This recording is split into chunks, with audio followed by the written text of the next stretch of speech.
More than ever, South Africans are eager to hear from political parties looking to form part of the leadership of the nation. After all, we only have a week remaining till the 2024 general elections. While parties have campaigned to promulgate their manifestos, questions still remain on the strength of their ideas and plans. This is precisely why parties ought to have debates and why we, here at LN24 International, have provided the platform. Is this new pandemic that all of a sudden is coming? They want to overwhelm them with fear. Created the scare, created impression. Connect the dots for us, Yvonne. It's a clash of authority on the one hand. It's completely disregarding our rights. So that it looks dangerous. It's total rubbish. LN24 International is your 2024 South African elections frontline. Join us this Thursday, the 23rd of May at 2 p.m. GMT+2 on our town hall debate, hosting numerous political parties to hear their views and objectives in response to matters that are most important to South Africans as we head to the polls. LN24 International. News that is truth, the pulse of trusted analysis.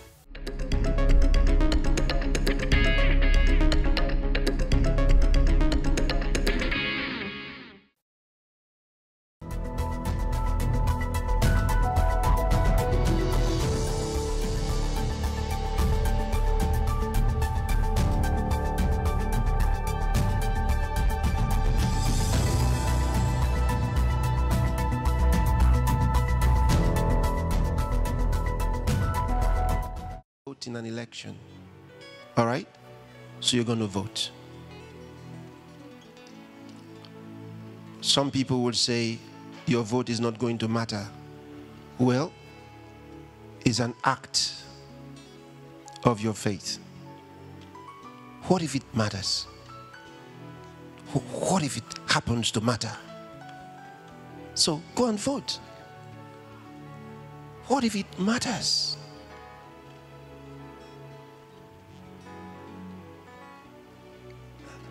This might be the year where it will matter. Do you get it? So you convince others that let's go and vote, because it could matter now. Because if you don't, someone else will still vote.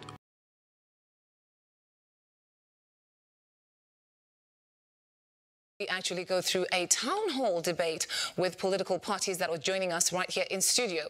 As you all well know, South Africans will be heading to the polls come May the 29th to elect national and provincial lawmakers in a contest that experts believe will be the tightest since the first post-apartheid democratic election of 1994. Now, there are over 27 million registered voters in the country of about 62 million people. They will be voting for lawmakers of provincial legislatures and members of the parliament known as the National Assembly, voting on a party basis, and the parties get seats in the parliament. However, these national lawmakers will then elect the president, which means that the party who wins the election gets ultimate power in the country. The South Africa's ruling party, that is the African National Congress, the ANC, has governed the country continuously since it was allowed to participate in the elections in 1994. Yet growing and persistent concerns about the economy, safety and infrastructure have seen its support decline over the past 20 years. So the upcoming elections may serve as a turning point for the nation if the ANC receives less than 50% of the vote, dropping the party out of the majority position it has held and necessitating negotiations to form a coalition government. So the ANC faces the Democratic Alliance and the Economic Freedom Fighters as their main opposition parties. So there are questions about whether the drive by the political parties to get young people to vote will pay dividends, and a whole lot more questions actually that we are going to be trying to answer this afternoon.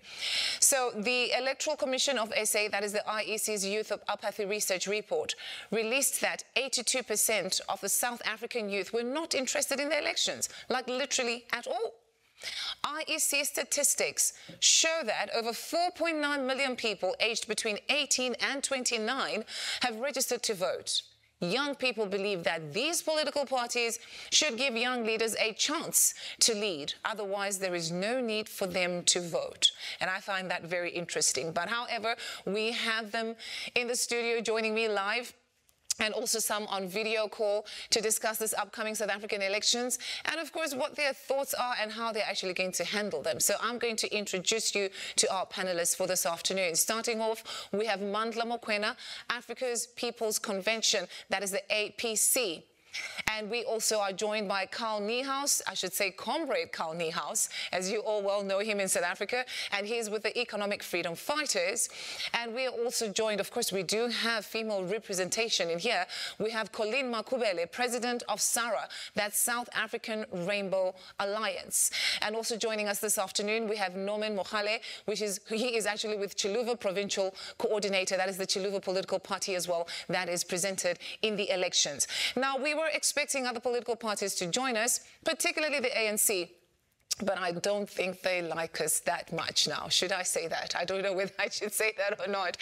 But, you know, they were not really actually up for this debate. We are also supposed to have been joined by Build One South Africa and quite a number of the political parties. So I'm not really sure why some of them would have bailed out at the last minute.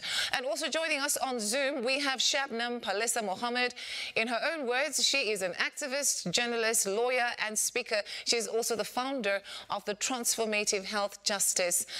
She's done quite a lot of work, I promise you, in terms of work with the WHO. In fact, just checking what the deep state has also been doing. She also leads Trial Site News Africa. So thank you all for joining us. Maybe let me give the floor to you to actually introduce yourselves to our viewers. I'll start off with Colleen and then we can follow through as we go in the line. A very good afternoon to our listeners and viewers. My name is Colleen Makubele. I'm the president of South African Rainbow Alliance, a party that is contesting for elections. And indeed, we are here to say your vote is going to matter, especially women, churches, young people, unemployed, employed. We're talking to businesses, go-go's, caregivers. South Africa needs your vote. If we're going to change this government, change the trajectory of what we are facing, we're going to have to vote differently. And we're trusting that this afternoon you'll hear what we have to offer and we'll be able to convince you to vote for SARA, which is a God-fearing party with practical policies, new leadership, competent, that is ready to serve this nation. All right, yes, Comrade Carl, go ahead, please. We'll just follow through in the line like that. Thank you, Yvonne. And also thanks for the invitation to join you today. It has always been a pleasure for me to visit the church and also to be part of the debates and discussions that we hold. Today, I'm standing here as a fighter of the Economic Freedom Fighters. The EFF is, at the moment, the third largest political party in South Africa. But I believe very strongly with the clear policies that we hold in terms of the return of the land to the people, creation of sustainable jobs, and also bringing an end to load shedding. We have managed to convey our message through our elections manifesto, which is the most comprehensive election manifesto of all political parties, with proper research on all the policies that we are representing. I believe that on the basis of that manifesto, and also on the basis of the way in which we reached out to all the communities in South Africa, young people, old people, in fact, all the various minorities, everyone in South Africa, the Economic Freedom Fighters will emerge in these elections as the largest party and as the governing party. We've got a clear plan to bring economic freedom in our lifetime. We've got young, competent leaders leaders who have educated themselves and who know how to govern this country. I'm standing in front of you as a politician who've been involved in the liberation struggle for the last 43 years. And I've made a very clear decision to become a member of the Economic Freedom Fighters, because I believe the EFF has got the strongest ideological policy positions in South Africa. I believe that the EFF has the young leadership who can truly lead us. And I believe that after the 29th of May, the EFF will be able, through a proven track record of doing what we say we do, to deliver the land, to bring sustainable jobs, to bring an end to load shedding. I love my party. I love my country. I want to see my country saved, because currently under the ANC, the sell-out ANC, our country is being destroyed. And therefore my call today to all the voters of South Africa is to support the Economic Freedom Fighters, to make it possible for us to bring economic freedom in our lifetime, and to put a young, competent, strong leader in our Commander-in-Chief, Julius Malema, in the West Wing of the Union Buildings. Please, South Africa, vote for the EFF. We will deliver. All right, so we move immediately to the next. Well, my name is Norman Mohale. Yvonne, I represent Shiloba, a party founded and led in the main by Bongani Baloyi. We obviously all know him we obviously know Bongani Baloyi as a former mayor of Midvaal. He became a mayor of Midvaal at the age of 26. When he became the mayor, no one knew that there was even a Midvaal municipality in South Africa, or at least in Gauteng. He took that municipality and made it number 5 in terms of municipal ratings in the world. When it came to delivery of services, clean audits, and good governance systems. So indeed, I belong to a party led in the main by young people that represents in the main young people, but mostly the most vulnerable section of our society. So Sheloba, if you are in Bulobedu and you are worried that your language is not recognized in South Africa, Sheloba is the party to vote for. If you are in Mpumalanga and you are worried that Sibulana is not recognized as an official language, Sheloba is the party for you. But most importantly, if you want a party that will take young people out of the streets and put them on a system of conscription, indeed Sheloba is the party for you. Good afternoon, Yvonne, and good afternoon to our viewers at home, and also greetings to my comrades here from Shiloba, EFF, and Sarah. I am Mandla Mukwena from the APC, being led by Themba Godi, who is the former chairperson of SCOPA in Parliament. As APC, we are a Pan-Africanist organization. We believe in socialism. We believe in Africa for Africans, Africans for humanity, humanity for God. So our message is going to be very clear that we believe in the United States of Africa. Whatever we do, we put our people at the center of everything. So given our track record as chairperson of SCOPA for almost 13.5 years, we understand governance. We stand for good governance. We know that for you to be able to do service delivery, you need to have very good governance, which is free from maladministration, free from corruption, free from nepotism. Then we'll be able to achieve a service delivery to our people. But we call upon all South Africans in Azania to say, as APC, we are not apologetic. We are going to call for a second republic post the elections. And we are going to make it sure that there's a new constitution that's going to be serving our people. So we are going to be making sure that whoever parties on the left, especially people who have got common interest, to serve our people in terms of provision of land, bringing back, all what belongs to our people. So we are going to make it sure that we are going to work together with other political parties, especially the parties on the left that believes in what we believe. Given what I said, as APC, we have done almost, since even we left Parliament in 2019, we'll make history. We'll be the first party that's going to come to out of Parliament and come back to Parliament this year. So we're going to make it sure that we're coming back to Parliament this year. We're going to serve our people, make it sure that our people are at the center of everything that we do. So whatever we're doing, I mean, even when we're not in Parliament, we were servicing our local communities in a form of making sure that the landless people, you know, we fight for them, making sure that the home-based carers, we fight for them to get salaries at least. If you know the ECD teachers, early childhood development teachers, they're not earning any salary, but through the APC efforts, today they're earning salaries. If you look at the traditional leaders back at home, chiefs and indunas were not getting any salary. But through the APC, we made it sure that these people are getting salaries. So today we are going to make it sure that we let South Africa knows exactly what the APC has to offer. But we stand for good governance, service delivery. I would like to just make mention what Carl just shared with me before he came on stage, that you were actually distributing your posters, your EFF posters, and then you were attacked. Can you just quickly let our viewers know what happened to you there? Well, Yvonne, what happened was that we were putting up posters in the area where I live, which is Rosebank.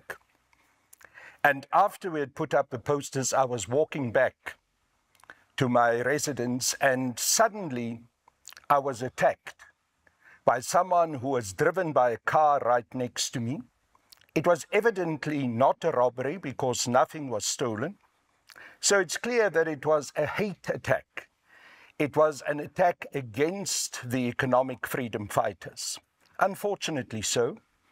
And I think in describing this assault that happened against me, I must make a call for these elections to have tolerance, to allow everyone to express their view, for the elections to be free and fair, and to allow us as the economic freedom fighters and all the political parties to be able to articulate their views without fear or favor and without any intimidation. I'm pursuing those who assaulted me. I hope I will be able to trace them, and I will certainly, and the EFF will certainly make sure that they pay the price for the intimidation that they committed against me and for the way in which they tried to undermine our electoral and democratic system. I'm really sorry about that, because I think you told me that you got broken ribs and all that. I mean, in essence, South Africa is a democratic country. Therefore, like you rightly put it, everybody is supposed to be allowed to express their own freedom of campaigning. If they want to be in different parts of the country, they're actually supposed to do that. So before we actually get deeper or delve deeper into some of the things that I want to discuss with the panel here, I'm just going to introduce Sharpman, who's actually joining us via video call, and maybe just hear her comments, because Sharpman has joined us severally when we've had some engaging conversations, either with politicians, you know, the community at large, political leaders around the world, that is, and especially also focusing on Africa. Sharpman, thank you for joining us. It's wonderful to be here, Yvonne. What a fantastic showcase of democracy in action. I would like to ask the participants representing these various political parties their position on the following: the WHO-led corporate benefiting power grab that will be voted on at the World Health Assembly next week via two agreements, the International Health Regulations 2005 amendments and a brand new pandemic treaty. There's been absolutely no public participation. There's been one debate on the 1st of March in our parliament, and only two parties are properly aware of the implications, or two people, the implications of these agreements, including the ACDP, as well as the Sheikh Imam from now the AM4C. The ANC is going along uncritically with these two agreements. The EFF is aware that proper processes have not been followed, but all attempts to contact the EFF are unsuccessful. And that is very disappointing. So that is the first question I would like to pose to your participants here today. Yvonne, what is their position? Do they know anything about these agreements, part of which would give the WHO's Director General the unilateral authority to declare a public health emergency in our country and require our country to take measures, including lockdowns. This is a dangerous geopolitical weapon, and the representative for South Africa is going blindly into the World Health Assembly next week, intending to sign. Secondly, I would like to know their position, Yvonne, on the suffering of people who've taken the COVID-19 shots and others who are unrecognized, who are ignored, who are not spoken about except by the same two political parties or people, ACDP and Sheikh Imam from AM4C. And of course, only 3 people have been compensated for injuries from the COVID-19 shots. I would like them to speak to that issue as well. And finally, 2 more issues, Yvonne, that the Pfizer contracts that this government signed included evidence that these shots were never framed as safe and effective. And yet all these political parties, as far as I'm aware, encourage people to take these shots.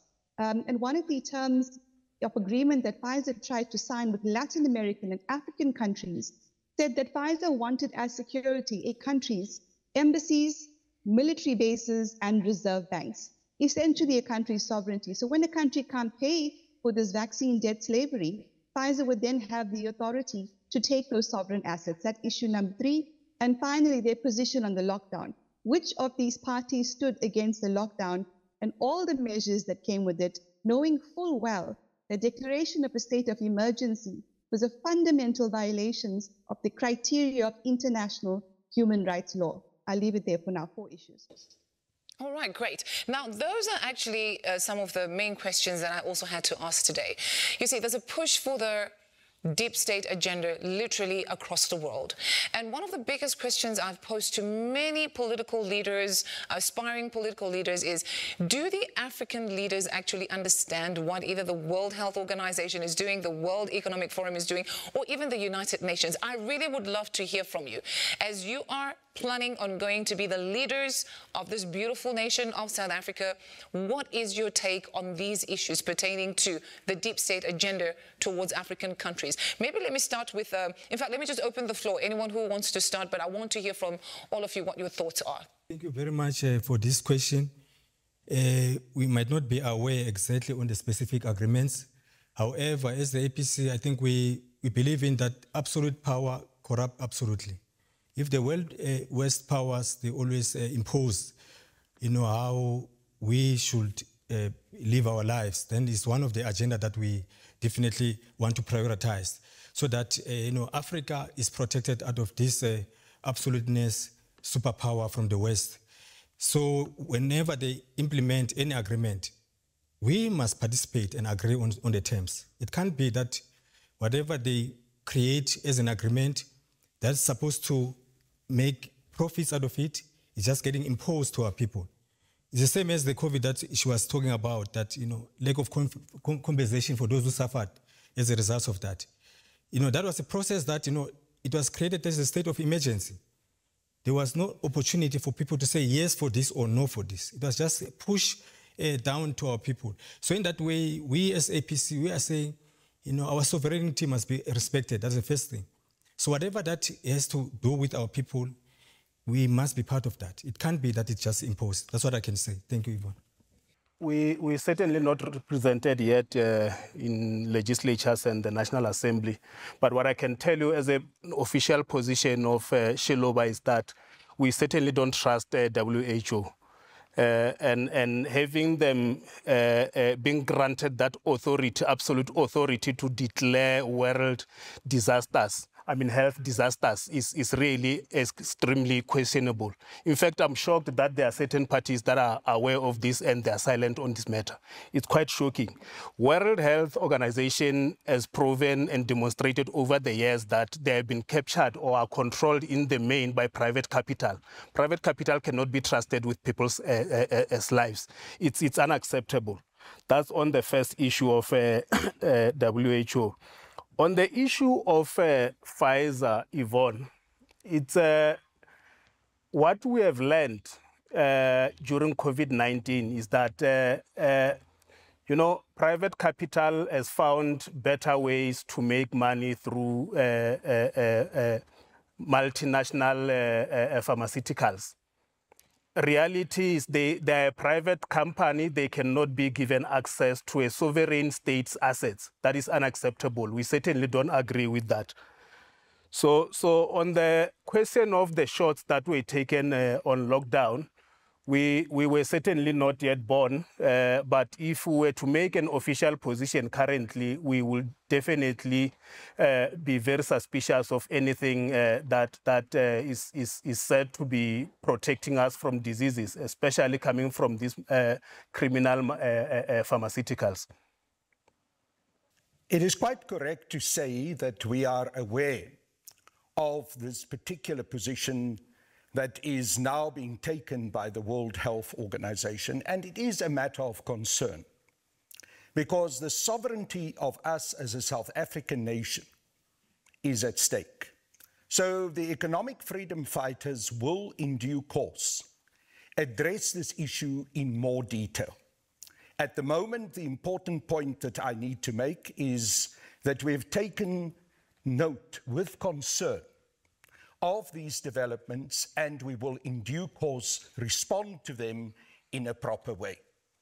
As far as the issue of the various vaccines are concerned, it has always been a concern that the South African government dealt with the issue of vaccines in a very partisan way in support of Western European companies and Western and United States companies.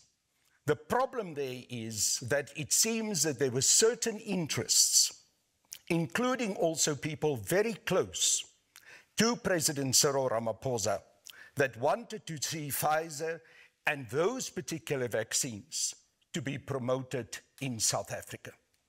We are concerned about the consequences that some of the vaccines now show, and it also indicates that these vaccines were rushed in without proper research, and sadly it seems that the population were used for an experiment. So all of these issues deeply concern us, and it again emphasizes the way in which the capitalist system operates and how the capitalist system also exploits situations such as what happened around COVID-19 and make super profit out of that situation. I think overall I must emphasize that the importance of the right of the people of South Africa to self-determine, the importance of the people of South Africa to make sure that we rely on ourselves, that we do not get imposed by an international community that still tend to reflect these bilateral relations with a strong Western capitalist economic situation. What we want to see in the world is a multilateral world, various different balances, with all the countries that are part also of BRICS to play a central role in countering what we have seen from the domination of the United States of America and their allies in Western Europe. And the economic freedom fighters has been working tirelessly for the empowerment of the African continent. We believe what happened around COVID-19, what also happened with the issue of the vaccines, was another indication of how the African continent continues to be exploited and disempowered. That's why our policy for Pan-Africanism, for a united African economy, also eventually for one currency for the whole of the African continent, all of these issues will not just impact on the development of our businesses and our strength amongst ourselves as African people, but it will also impact on how we can deal with organizations such as the World Health Organization, how we can deal with the way in which the capitalist system has exploited over many, many centuries Africa and the colonial situation in Africa. The whole COVID lockdown and the mandates for vaccines were actually implemented in South Africa. We never heard the EFF standing against it. So how sure can South Africans be to actually have confidence that you would fight for their freedom? Because let me tell you, there's so many people with vaccine injuries. I personally can attest to it because I did a documentary on it. I traveled to different parts of South Africa and I took different accounts of different injuries. To this date, no compensation. No government representative has even reached out to them. Nobody literally cares. Economic freedom fighters were silent. Right now, as we speak, President Cyril Ramaphosa signed the National Health Insurance Bill. We never heard anything from the EFF. We're still yet to hear what political parties will say about this. First of all, it is a wrong presentation to say that the economic freedom fighters had not expressed its concern about how the whole vaccine program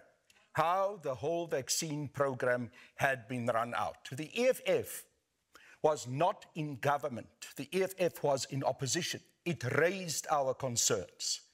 You are quite wrong to say that the economic freedom fighters have not taken a strong position with regards to the National Health Insurance Bill.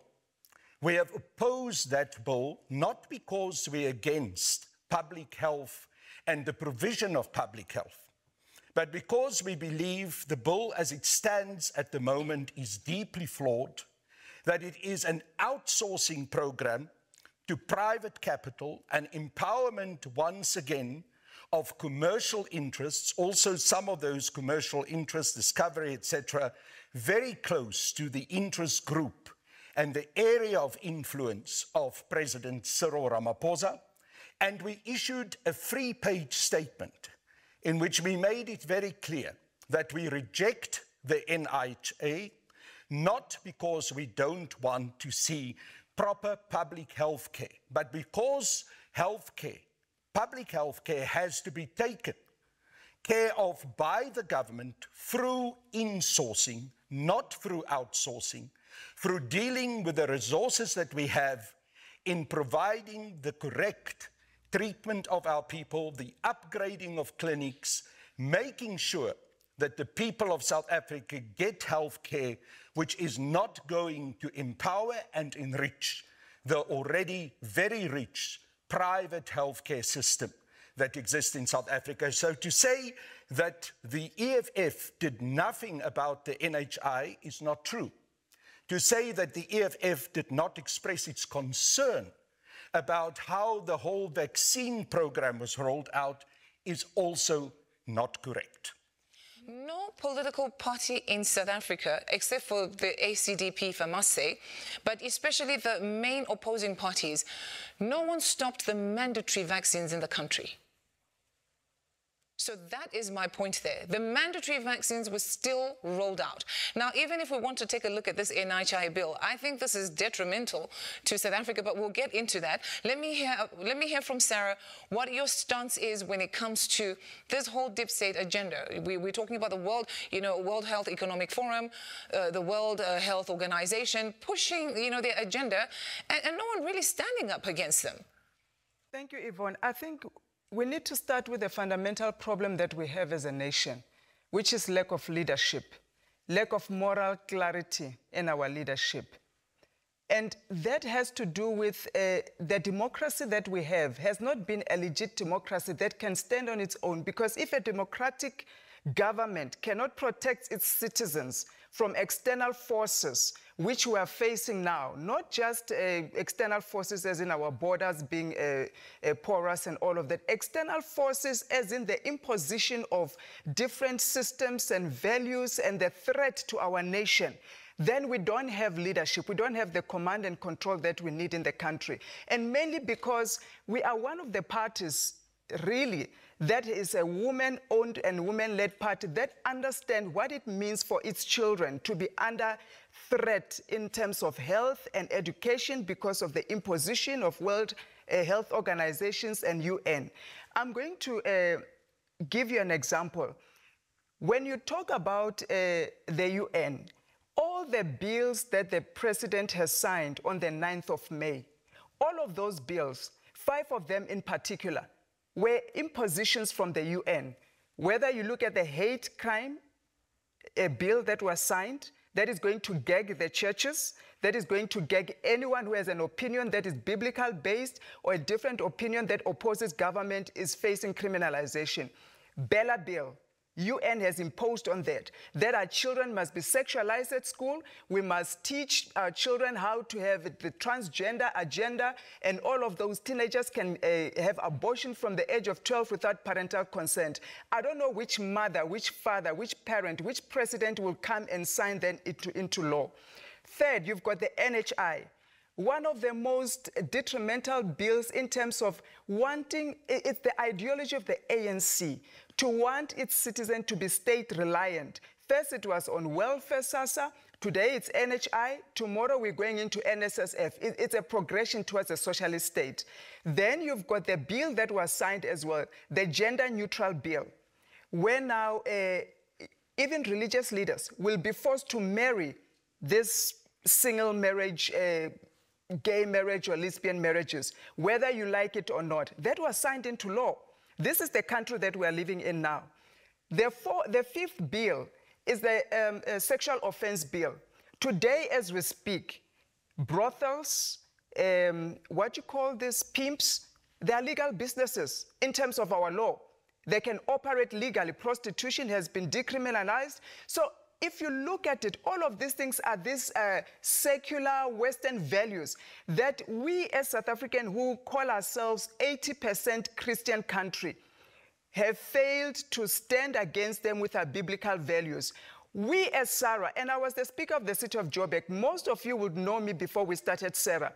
I was one of the few people, and maybe even one of the only speaker or the only politician that I know who stood with the churches, even during the COVID. We fought the battle with Pastor Mukuba when she was arrested, harassed, went to courts with her, the injustice that was done. We stood against the COVID. Of course, we're not Sarah then. We could not really have a big voice to, you know, fight like maybe the ACDB fought, but we fought. We are the only party in our policy right now, Yvonne, that is saying post-COVID, only SMMEs and businesses were given relief, you know, by the government to say, how do you survive post that? Churches were never given any relief. Most churches are still closed, and these are supposed to build our moral value. Who is supposed to be the voice that guides government on what to sign, what to accept? All of those bills that we are talking about and these agreements, these treaties that are being signed, we as Sarah were very clear that the moment we get into power, we're going to repeal them, including the 5 that we have given you.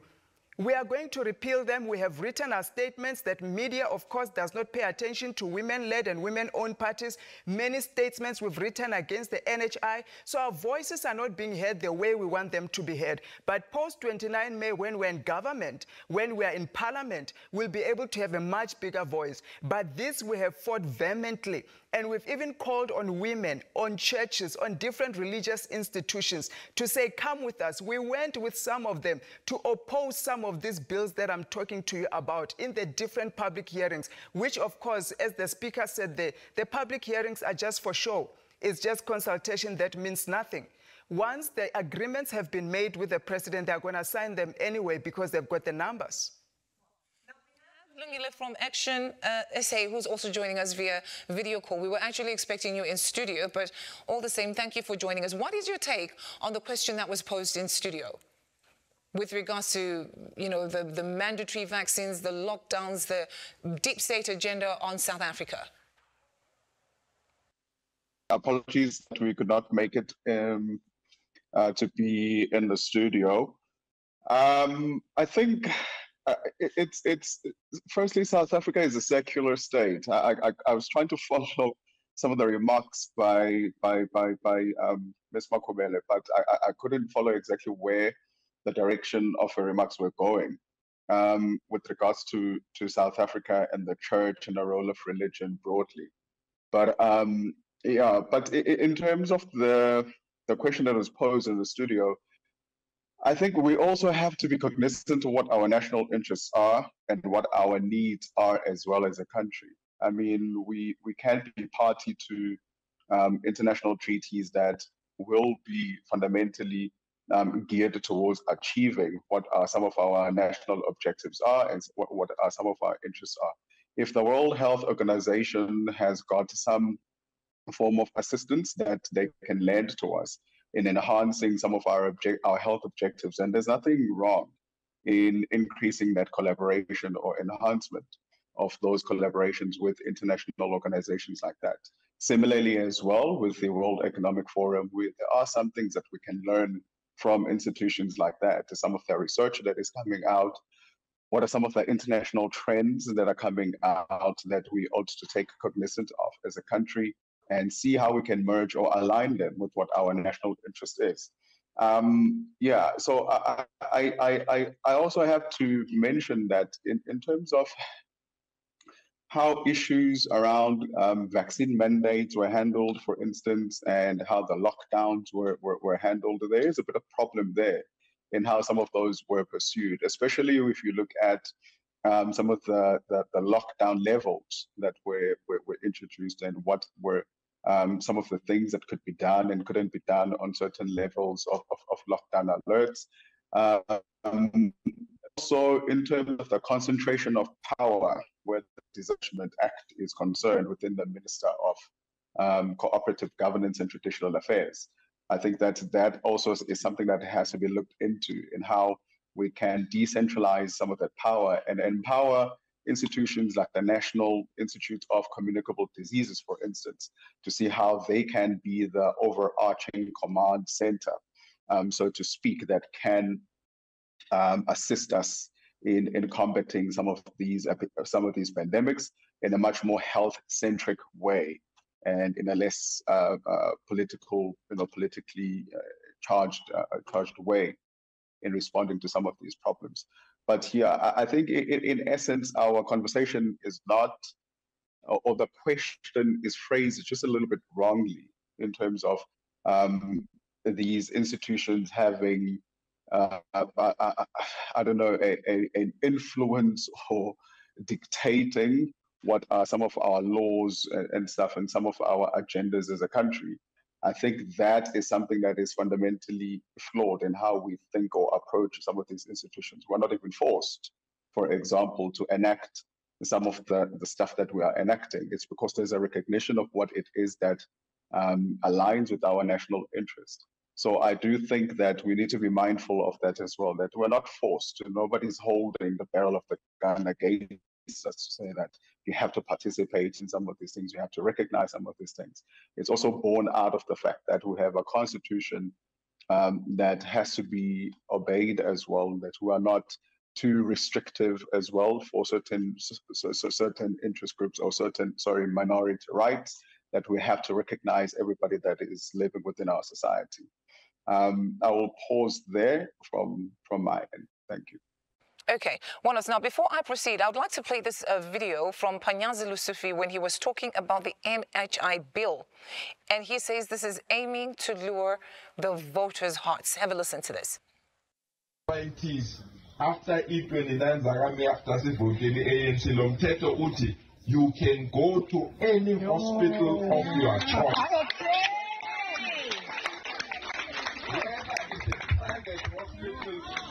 Or it's a public hospital or it's a private clinic, to any private hospital and get the best experts to come and treat you. After treating you, the government will pay that bill free of charge.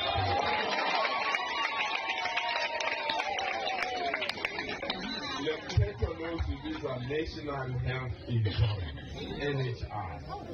That's what we are saying to our people: go and vote for the ANC for. That gone are the days, long now your medical aid you must die. Gone are the days, long now your medical aid you must be mistreated in our hospital. Gone are the days, long now your medical aid you are even scared to go to hospital.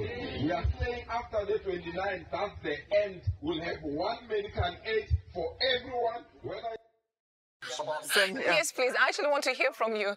After hearing that, what are your comments? It is typical of Mpangazitha.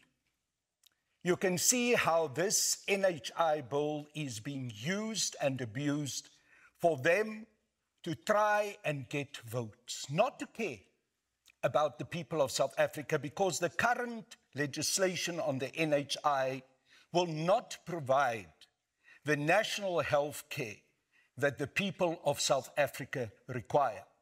It's typical of Mpangazitha Lesufi. He's done it with these FOP jobs that he's doing with those that he employs for 6 months as so-called security persons. We all know that after the 6 months there will be no money.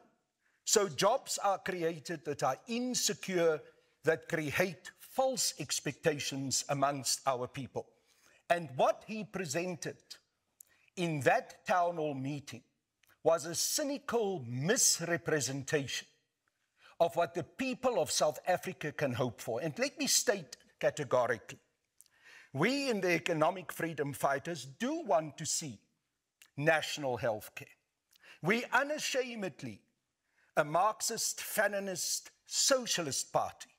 We believe in the importance of the state providing health care to all the people. In that sense, we're very strongly different from what the party SARA stands for. We believe it is important for national health care to be provided, but it must not be a political football at the last minute for Ramaphosa to rush signing the NHI bill in order to try and get votes and then have an opportunist such as Mpangazitha Lesufi presenting this hogwash to the voting public. The people of South Africa will suffer severely because of this NHI bill and the way in which it has been rushed in. That's why the economic freedom fighters has called right from the beginning for a proper process to establish proper national health care, which is insourced in our government, which will take care of the facilities that we can help to provide for our people. That's why the important policy point that the EFF has in our elections manifesto is about the development of public health care clinics, of proper facilities, of 24/7 healthcare clinics, and making sure that all the medical professionals who are here in South Africa, many of them who are unemployed, will be employed and will become part of a national healthcare system, not this rubbish of Mpangazitha. One has to be suspicious when it comes to the timing of the signing of this bill, but also the most worrying factor on the signing of this bill is the public health care infrastructure. Our official position is that the current government likes to look busy, like Mpangazitha does, like Minister of Electricity, Hosientu does. But we are saying, as an official position of Shiloba, fix the public health care infrastructure first before you can talk of NHI. Because without which, you are just surrendering, you are subjecting all South Africans who rely on private health care to be competing with other people. I've got children and I'm paying an exorbitant money for private health care for my children. But I also appreciate that there's someone in Oliven who does not afford that. But I'm saying first fix the infrastructure, then we can talk about this bill. Constitutional, Section 27 of the Constitution is very clear on the provision of the universal health care, and we are for that.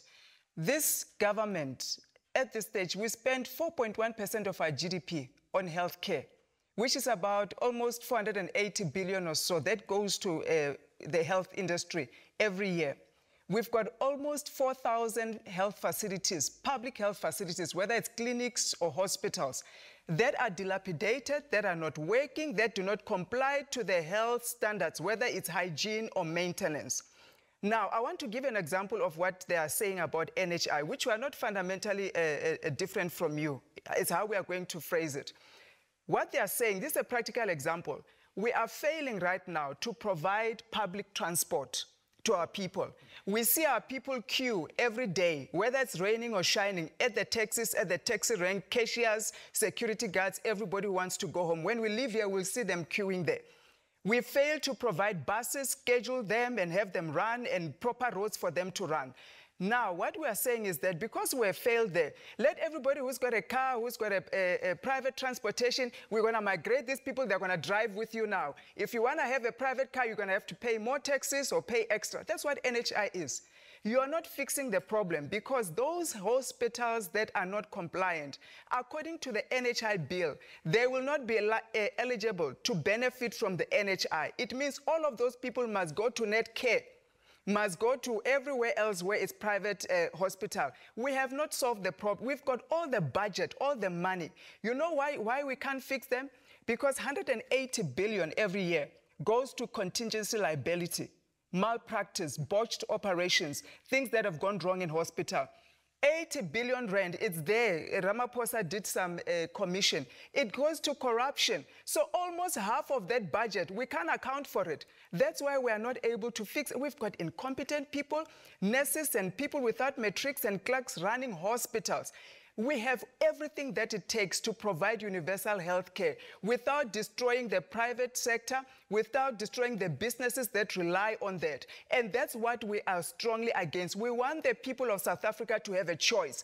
I should be able to have a choice to say I can go and be operated at Bara, receive the same care that I'll get when I go to Netcare. If I choose to go to Netcare, it's because I can pay for it, I choose it. Not because there's no service, there's no quality, there's no hygiene.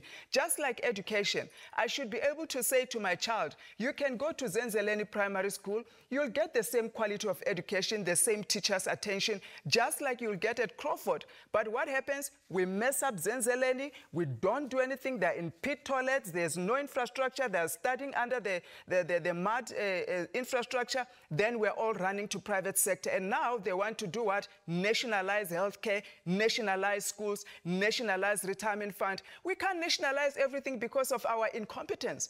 We have to fix our infrastructure to make sure that we balance this and still protect the private rights, still protect the businesses, and let SMMEs thrive. Otherwise, before we know it, we're all going to be dependent on state. For health, we're going to eat from state, bath from state, poo from state. None of us will be able to survive without welfare. That's where we are going with this NHI. We're saying that the state has got a responsibility to provide for free, equal education, for proper health care, for transport, for the electricity that we need that is suffering because of load shedding. So to say that the state should not provide is a fallacy. The state can provide, but then you need to have a proper management of the resources of the state. The only thing I can agree with here is that we do have resources. But the issue is, how do we utilize those resources in order to be able to serve our people? And the state has a major role, the major role, in order to be able to do so. But then you must manage the state properly. Then you must get rid of all these problems, of all the problems that there is with the lack of fairness in how the resources of the state is used. We must get rid of tenders. The economic freedom fighters is fundamentally opposed to the tender system that exploit our people, that enrich certain individuals and create a whole climate of patronism. You know, this cadre, kind of like politics that really dominates South Africa.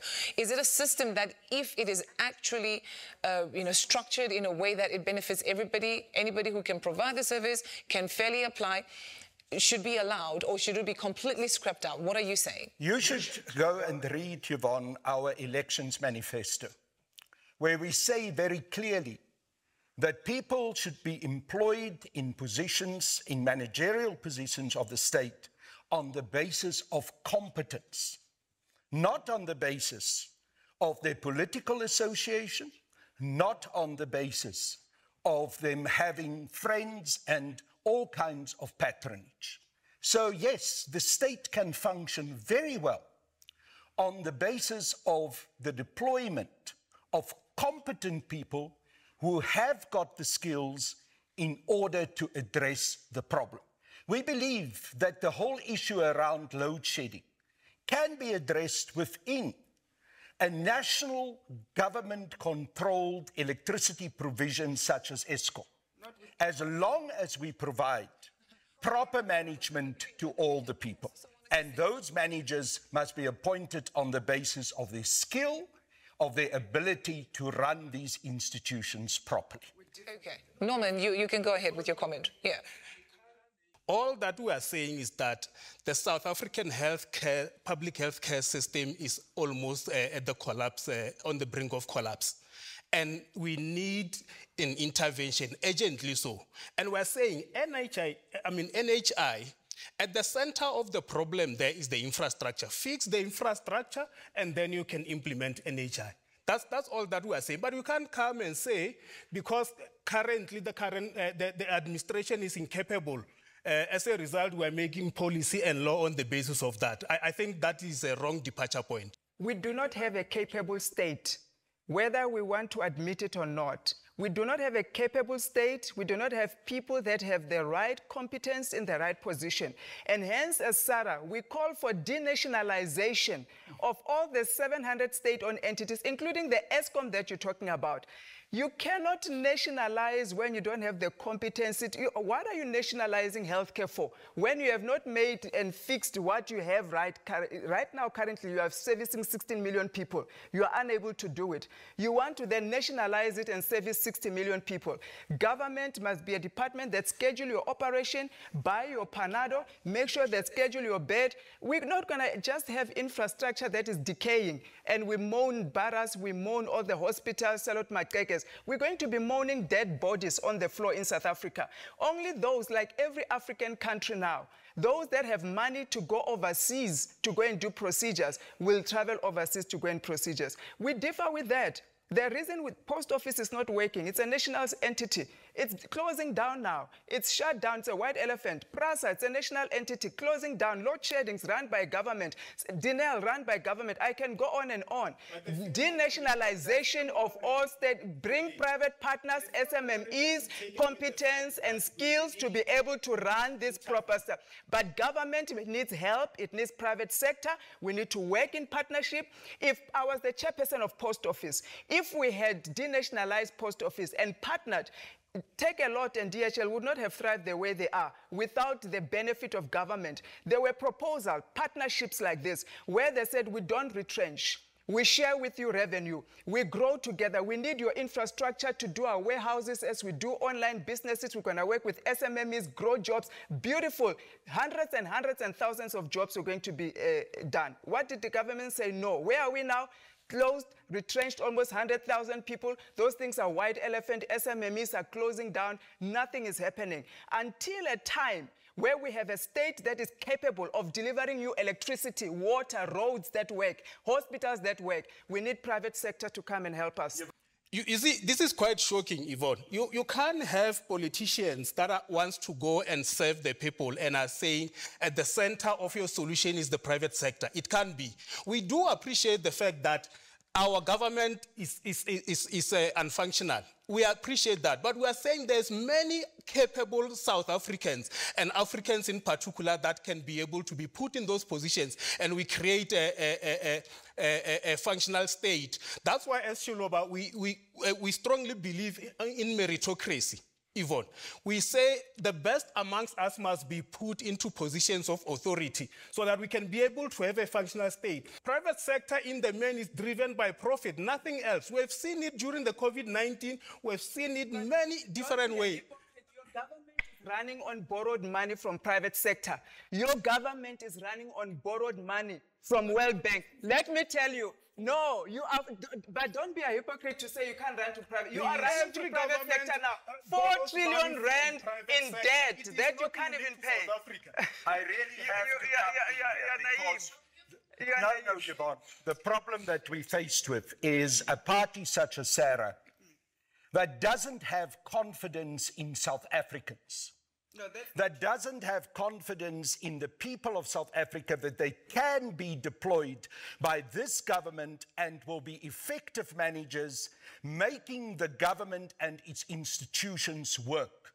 The fact that we have an incompetent, corrupt African National Congress doesn't mean that we must now generalize, as Colleen is doing, and generalize and say that we cannot now have a government that will deploy competent black South Africans, well-trained, to implement policies that will serve the people of this country. The problem with it is Carl absolute hogwash. It is absolute hogwash to say that the private sector will serve the people of South Africa. People that are running successful businesses. Is there first and private foremost sector does not mean white. You've got a misconception.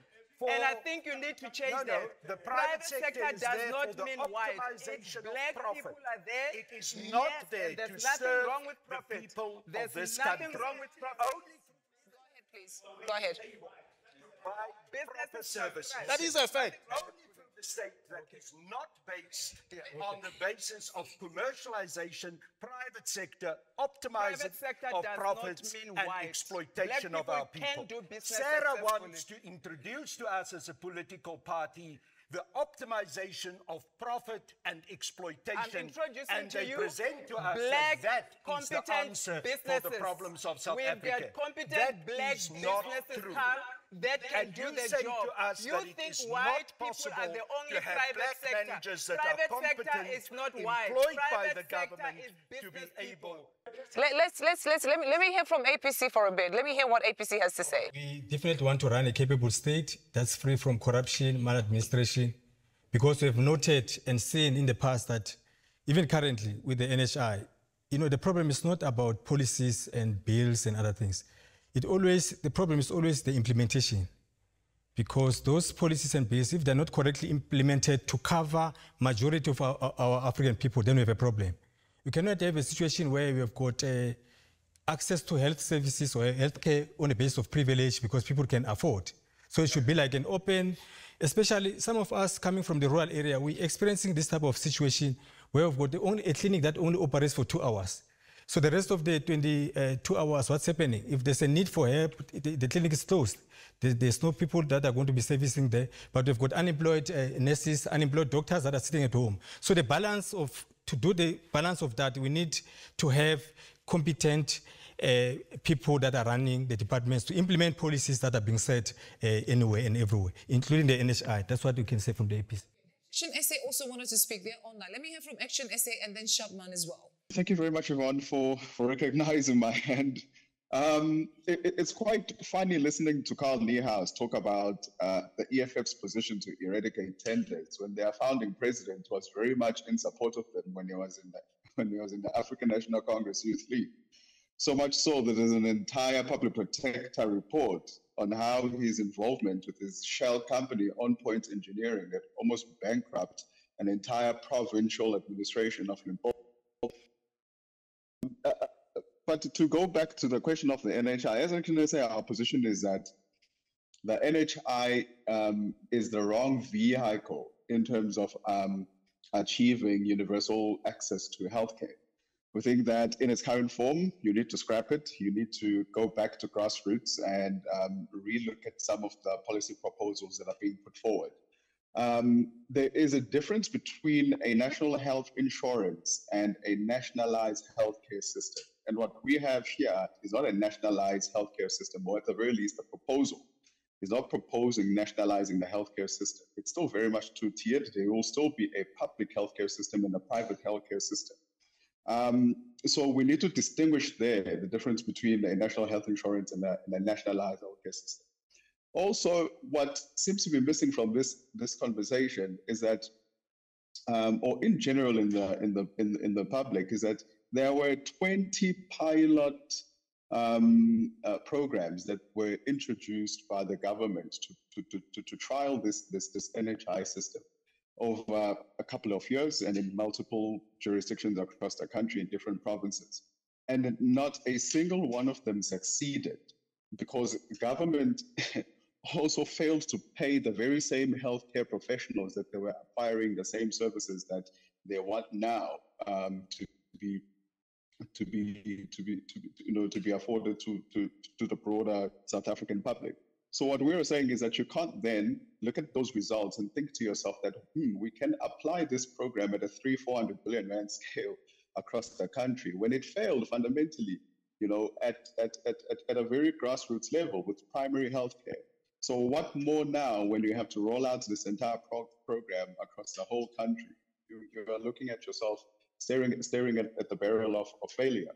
But also the problem in this country is not a lack of money. It's not a resources problem. It's a resources optimization problem. To say, we already have X amount of budget that is being allocated to the healthcare system, but quite a large amount of it is going to corruption.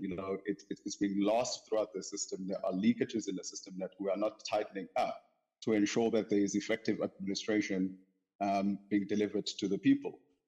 We see this every day. In Gauteng, as an example, a chief director within the supply chain and finance division of the Gauteng Health Department was murdered because she blew the whistle on the corruption that was going on at a public hospital like Tembisa, for instance, where they were purchasing skinny jeans instead of providing the necessary equipment that would be needed to provide healthcare to the people of Tembisa.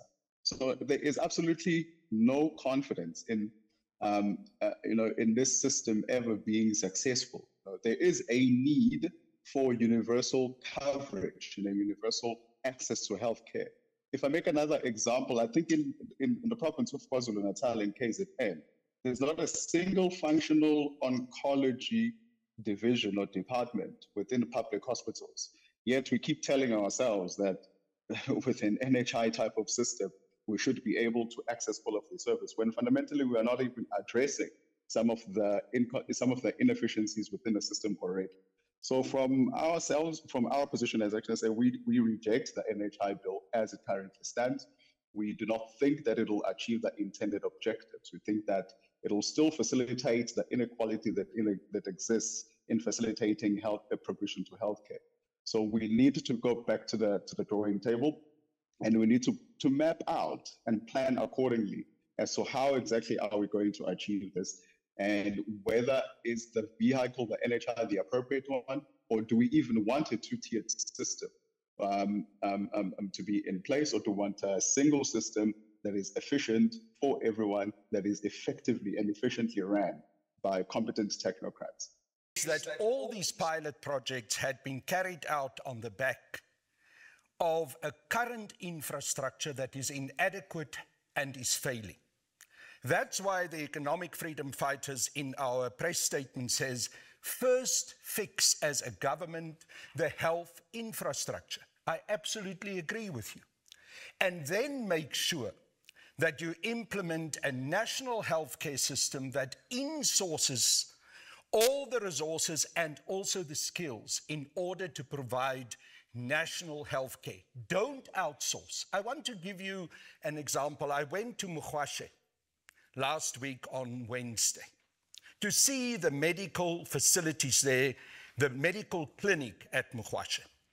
We walked into the emergency room. It was stinking.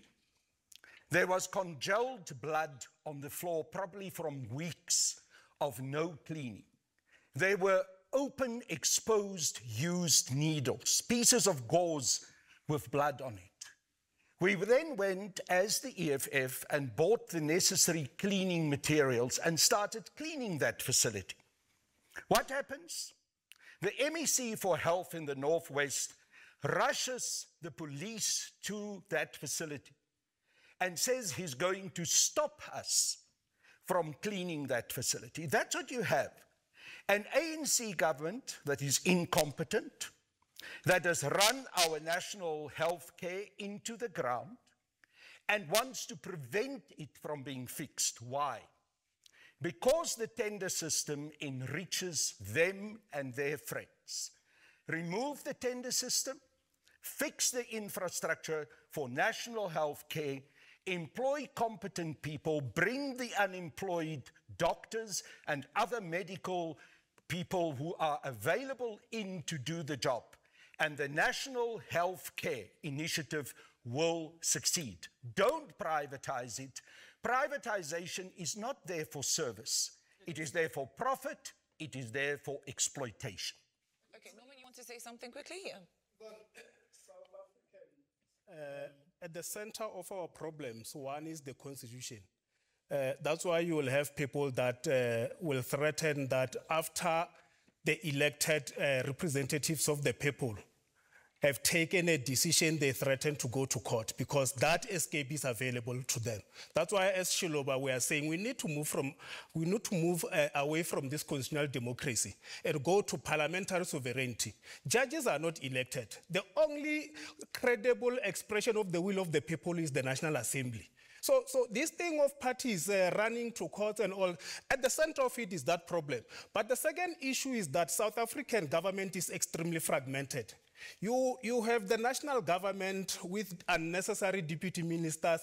You have the provincial sphere of government, which does not, I don't even understand what the role is. You also have 247 municipalities in the country. Now tell me, when do you discuss policy, agree on it? When do you plan? When do you effectively implement? That at the center of it is the problem. Now we are saying as Shiloba, let's move away from this constitutional democracy to parliamentary sovereignty. But over and above that, reduce the number of cabinet to a sizable number so that policy planning and effective implementation will flow. We are also saying remove the unnecessary provincial sphere of government, reduce the municipalities to 240 or 57 to 60 district municipalities. That is going to assist in terms of planning and effective implementation, Yvonne. Okay, you want to say something? Okay. You know, there's an ideology that is developing, and I think it has to be challenged. We cannot all go and work for the state. You cannot say you hate private sector, meaning that everybody must be employed by government. Nations do not run like that. You need business, you need SMMEs, you need medium-sized, you need big business to create jobs, to create other industries. This whole notion of that you can run the whole national health or education, etc., by employing everybody in government. Government is not there as an employment agency. We differ fundamentally with that. There is a space for private sector, and private sector does not mean white. I know that we have this notion of that every business person who is successful is a white person. No, black people can be successful as well. And they need, it doesn't matter. We want to bring up the black ones as well to be successful. And those are the policies that we have as Sarah to bring them up. But it's important that we give business the space. You cannot hate business and close it down, white monopoly. You can't, listen, we cannot afford to run this country to the ground. I hear you restructuring government, which is totally out of topic right now, but the fundamental issue that we're dealing with is the issue of the NHI, and how do we then make sure that it's implemented properly, and the whole sectors, communities must be part of this. Business is part of our community, churches is part of, NPOs are part of our community, and it's a good thing that you went to clean. I don't know why the MEC removed you there, and we are supposed to go and help out as social activists where there's a need to help out. So that's the point I want to bring. Private sector has a role to play in this country. Yvonne, the EFF is not against the private sector and not against business. But we do believe that at the center of service delivery must be the government. And we believe that the government as a strong institution, not this weak, corrupt institution that the ANC has turned it into, can then provide the necessary service plus the necessary regulatory environment that will also help for the private sector to function in a way that is proud of our nation, that serves our nation, and put South Africans and the need for the services to South Africans first. The current system is allowing the private sector to run wild. The current system under the ANC is allowing the private sector to corrupt the whole system. And that happens through the tender process. That's why the tender process, the whole tender system, must be removed. But I fully agree that we must get rid of provincial government. Provincial government is a layer that is unnecessary. What we need is strong local government, strong national government, and to make sure that there will be service delivery primarily through local government and through big metropolitan municipalities. Here in Gauteng, we say in the Economic Freedom Fighters Manifesto, we must have a big metro that will service our people, not this kind of mayor that we have at the moment, because we need a much stronger position, and most certainly not the premier that we have in Gauteng with all the lies that he tells. I don't think Mpangazitha Lesufi knows what his job is.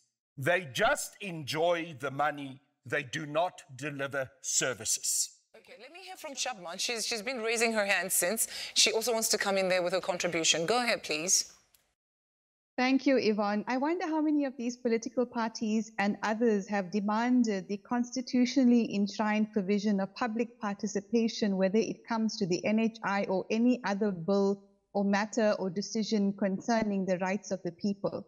Essentially, governments are meant to be public servants, and that includes politicians. So I would be curious to hear their position on public participation being strengthened in our constitution and through political parties. But here are my comments on the NHI. Almost 30 years after democracy, the lack of access to healthcare in our country is a painful reminder that we still have a human rights crisis. And this is the position of the World Council for Health South Africa. At very least, the vision for a better life is the fundamentals: clean water, sanitation, electricity, nutrition, education, and healthcare. But is the NHI the way to achieve this? The reality is that the taxpayer base is shrinking. It's going to become a tenderpreneur's playground, and trillions have been siphoned from this country, both during apartheid and currently. So what are the alternatives to taxing the public more in order to fund the NHI? Firstly, stop corruption and state capture by insisting on transparency and accountability. Second, root out unintentional mismanagement or the neglect of public funds and resources. Third, ensure the most cost-effective and wise application of public funds and resources. Fourth, stop taking IMF and World Bank and other loans that cripple our country through conflicts of interest. And finally, large corporates should pay higher taxes and stop unlawful offshore tax schemes. There are very practical ways for us to achieve health. I'm not sure the NHI is going to be it, especially because there's been no public participation. And a few more points, Yvonne, if I may. Conflicts of interest has eaten into every possible system in our country, on the African continent, and around the world. I've made this point when I participated in the African Interparliamentary Conference on Family Values and Sovereignty, where I was asked to speak about the WHO. There is a document floating around that evidences that the NHI proposal, as far back as 2009, was in fact funded by the Bill and Melinda Gates Foundation. Philanthropists, essentially, they have their hand in every part of our country and around the world. We know this to be a fact. In 2021, in an online meeting with the former Minister of Health, Dr. Zweli Mkhize, I asked why ivermectin and other safe, effective and affordable drugs were being blocked by SAPRA, and is it because of conflicts of interest? We know that the Bill and Melinda Gates Foundation is funding SAPRA's backlog project. And Dr. Mkhize then said, well, we shouldn't be accusing SAPRA of anything. The Bill and Melinda Gates Foundation funds every government department. So therein lies the problem. These are these multinational corporations and so-called philanthropies that are pulling the strings and making decisions in our countries. I've also interviewed a whistleblower, Yvonne, which we've talked about before, who says to us that the victims of the COVID-19 shots who go to our hospitals, whether they are public hospitals or private hospitals, are untreated. No one knows how to treat them. First of all, they're ignored. No one wants to connect it back to the COVID-19 shots. And the protocols that are being used and were used during COVID-19 in our hospitals, including ventilation, killed people.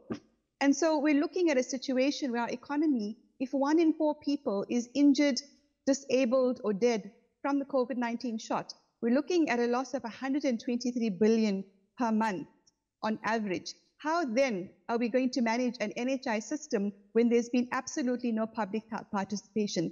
It's simply being rushed through. And I would encourage your audience and the participants in this debate to come together to come up with solutions. It's not enough to only analyze the problems. We have to have solutions, and they have to be Africa-centered. Thank you so much, Shabman. Okay, you know, when it comes to the issue of health of a nation, it's one of the most leading topics that politicians would have to address. People need basic needs: water, electricity, healthcare, shelter. of course, food. And I want to get into some of the, topics that we need to discuss here, because in the interest of time, clearly, our time is really fast rounding up. Now, all of you represent parties that want a seat in Parliament, and that's the capacity to actually influence national law at large. So let's talk about some of the responsibilities that lie within the jurisdiction of the national government. Let's talk about national defense and criminal justice. And, the police protests we saw in 2021, which affected the quality of policing in South Africa, along with the concerns about corruption in the criminal justice system, and in the wake of I don't know if I really would have wanted to say this, but Thabo Bester's case, we all were wondering what could have possibly happened there. That showed that there's a need of improving the quality of policing in South Africa. So what policies are your parties looking at proffering, and how actually are they commensurate to the South African public at large? I'll open the floor to you. Let me start by saying, and I want to respond to what has been said about public participation. The economic freedom fighters is certainly in favor of public participation with regards to important legislation that is passed and that influences the lives of South Africans. One of the good examples of how we were working for public participation was for the return of the land to the people, expropriation of land without compensation. The EFF's proposal was overwhelmingly accepted during the public participation program of Parliament. But yet the African National Congress reneged on their undertaking to change Section 25 and to have expropriation of land without compensation. So it is very important overall, generally, that we are in favor of public participation. Now let's come to the question that you asked about law and order and the South African police. Our police force needs to be trained properly. We need to employ far more policemen and women. We need to make sure that our policemen and women are paid decent salaries. We need to make sure that there are incentives for our policemen and women to carry out their jobs, and when they do succeed to catch the criminals, that they will have incentives for having done so and will be rewarded for having done so. We must fight the criminals on every street corner.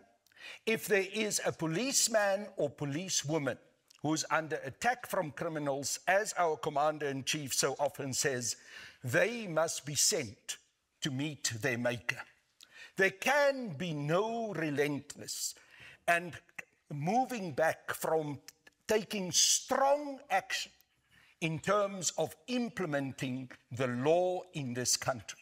We must bring an end to lawlessness.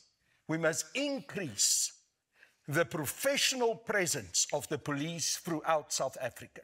But we mustn't abuse the law and order issue in the way that Mpangazitha Lesufi is doing, by bringing in fake jobs, so-called security personnel who are not properly trained. We need a well-trained police force with officers who are in charge, who are prepared to take the necessary action and will not allow the criminals to get away. Only the EFF will be able to do that, because we are committed to a consequence management process for the police to carry out their duties. Here in Johannesburg, under the current MMC, who is a member of the Economic Freedom Fighters, Dr. Tswako, we are able to now act with the Metropolitan Police to act against the drug lords, to act against the criminals in many of the areas in our country and in Johannesburg. The big problem that we are faced with is that we are not yet in charge of the police force, the national police force, to be able to implement that same policy that we are now implementing through the Metropolitan Police of Johannesburg. And we call on the people of South Africa to put us in power so that we can implement that same consequence management empowerment policy for our police throughout the country. Okay. Now, Colleen, I would be very interested to hear your comments on that, especially given the fact that gender-based violence is rapidly on the increase in the country. According to stats, every 4 minutes, a woman is raped and a woman is abused. What's your take there?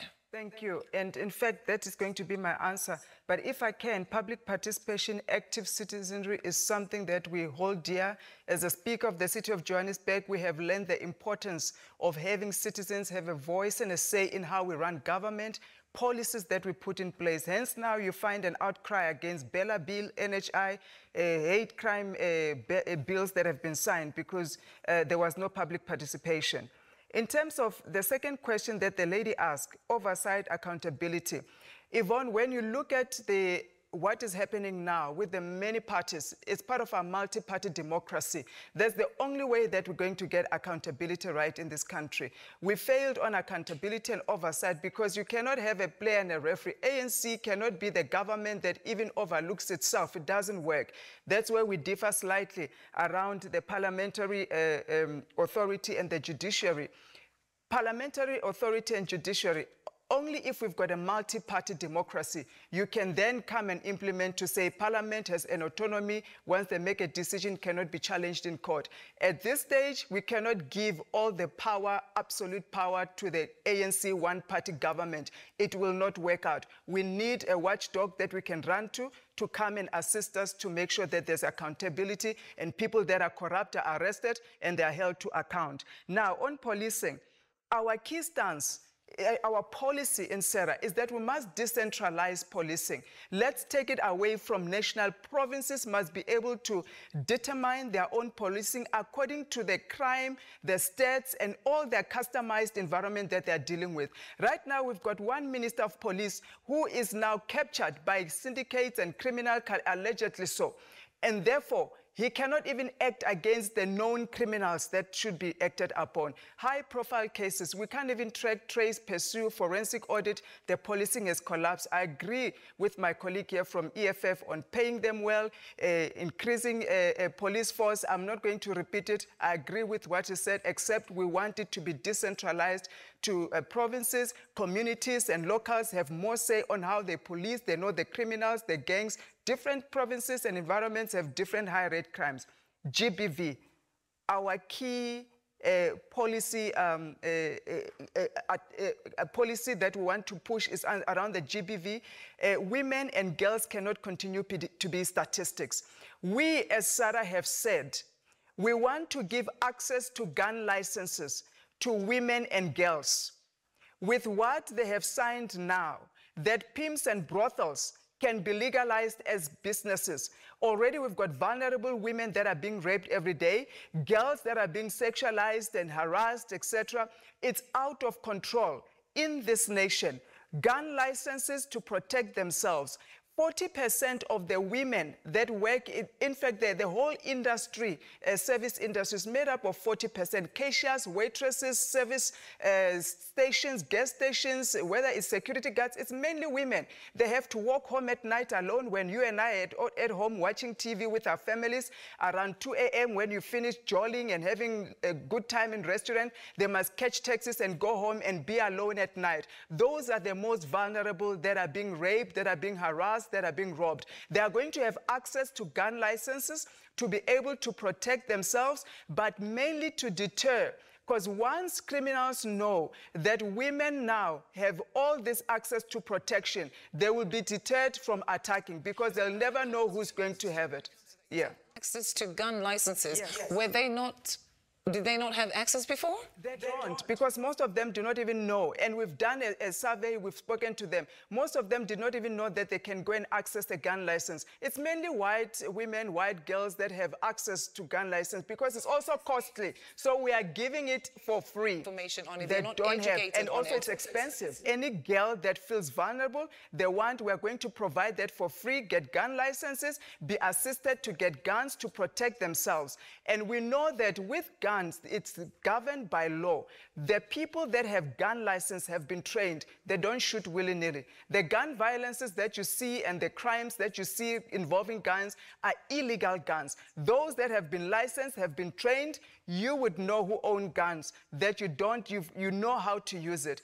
But it's a protection. It gives you that security. So I'm not against people being able to have guns through license. Can I just finish? Don't respond to your policies, because then I must have an opportunity to respond to your policies. Because it keeps interrupting, the important thing is that we must strengthen our police force to be able to provide the necessary protection, as long as not they're not to give strengthened, gun licenses as protection, Yvonne, because that's outsourcing again of the protection.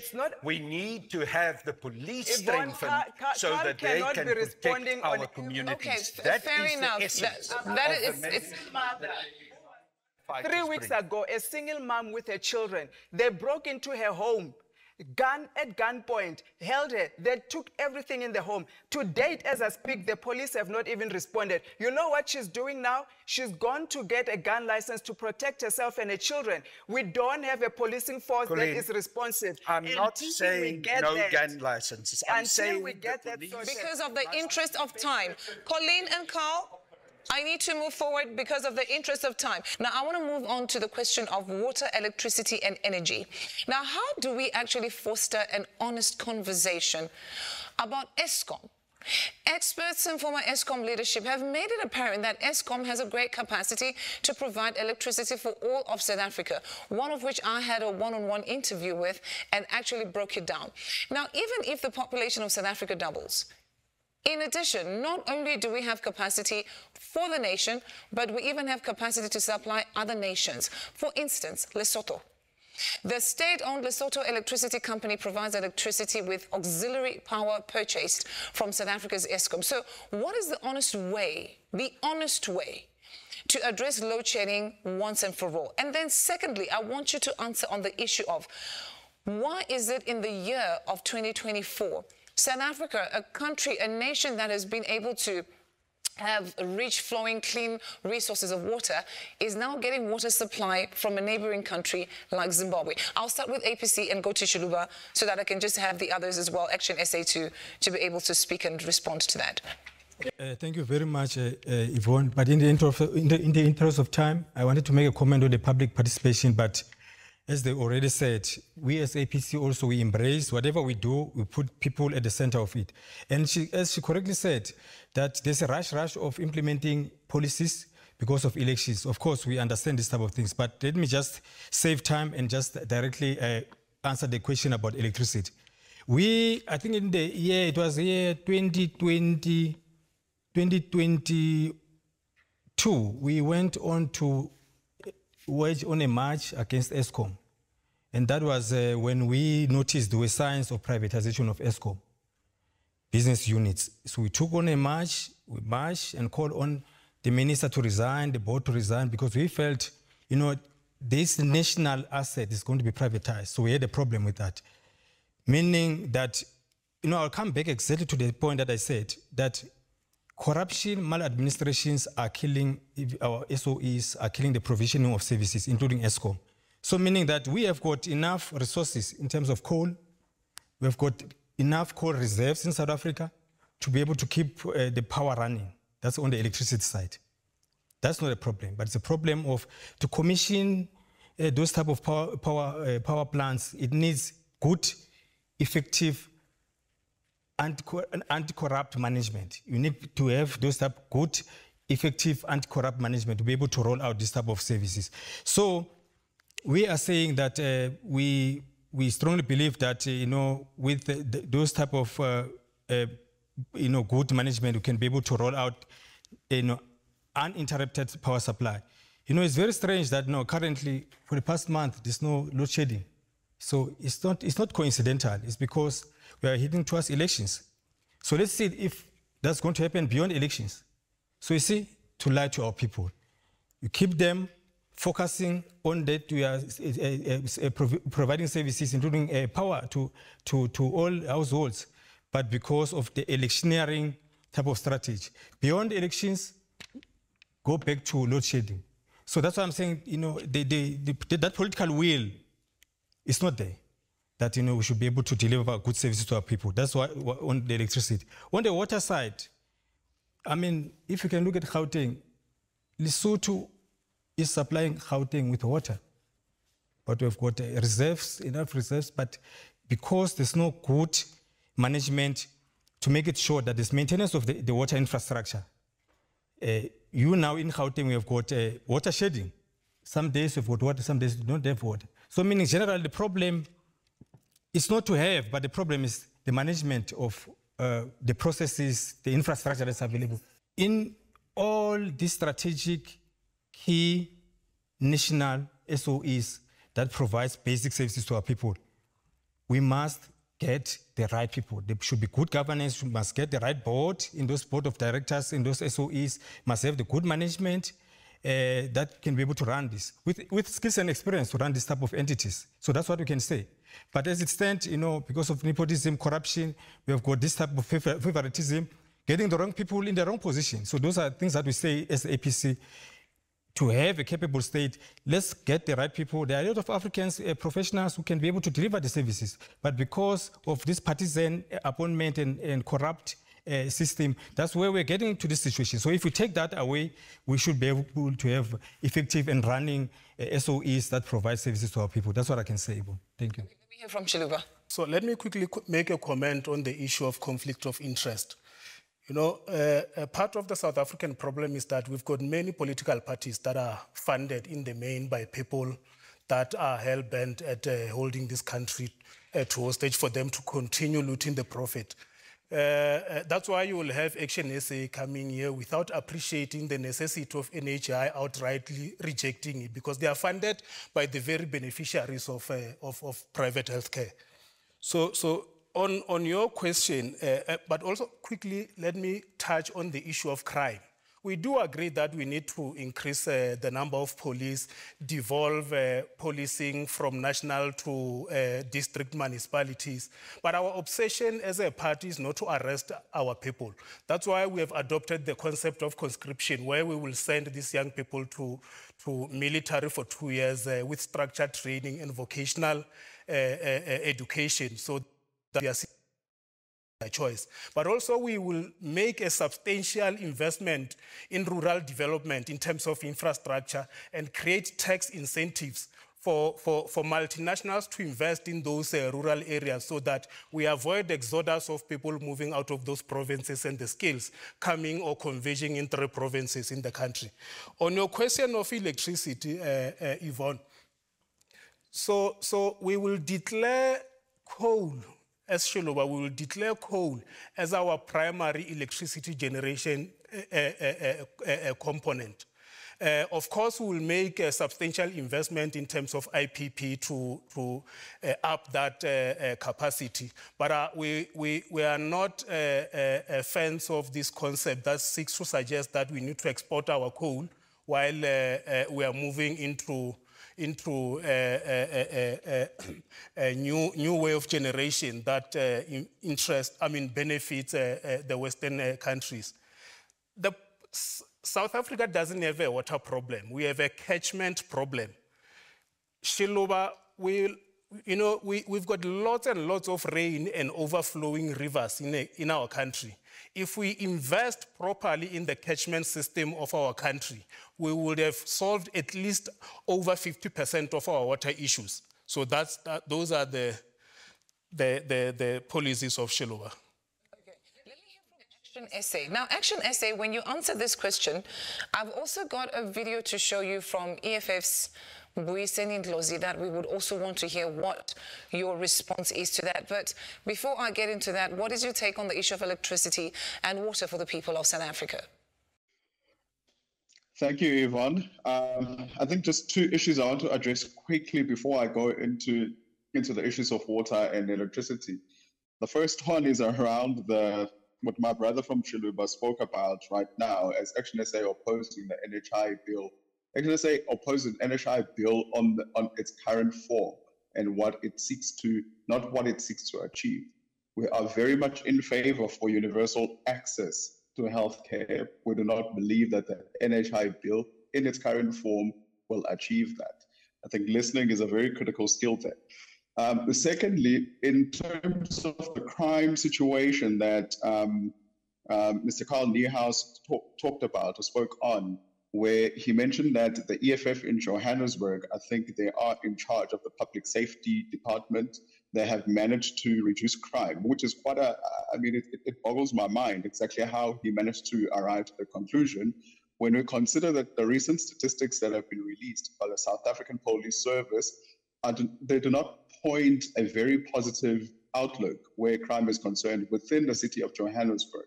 Johannesburg is a contact crime capital of the country right now. Contact crime includes murder, attempted murder, house break-ins, sexual assault, organized crime as well.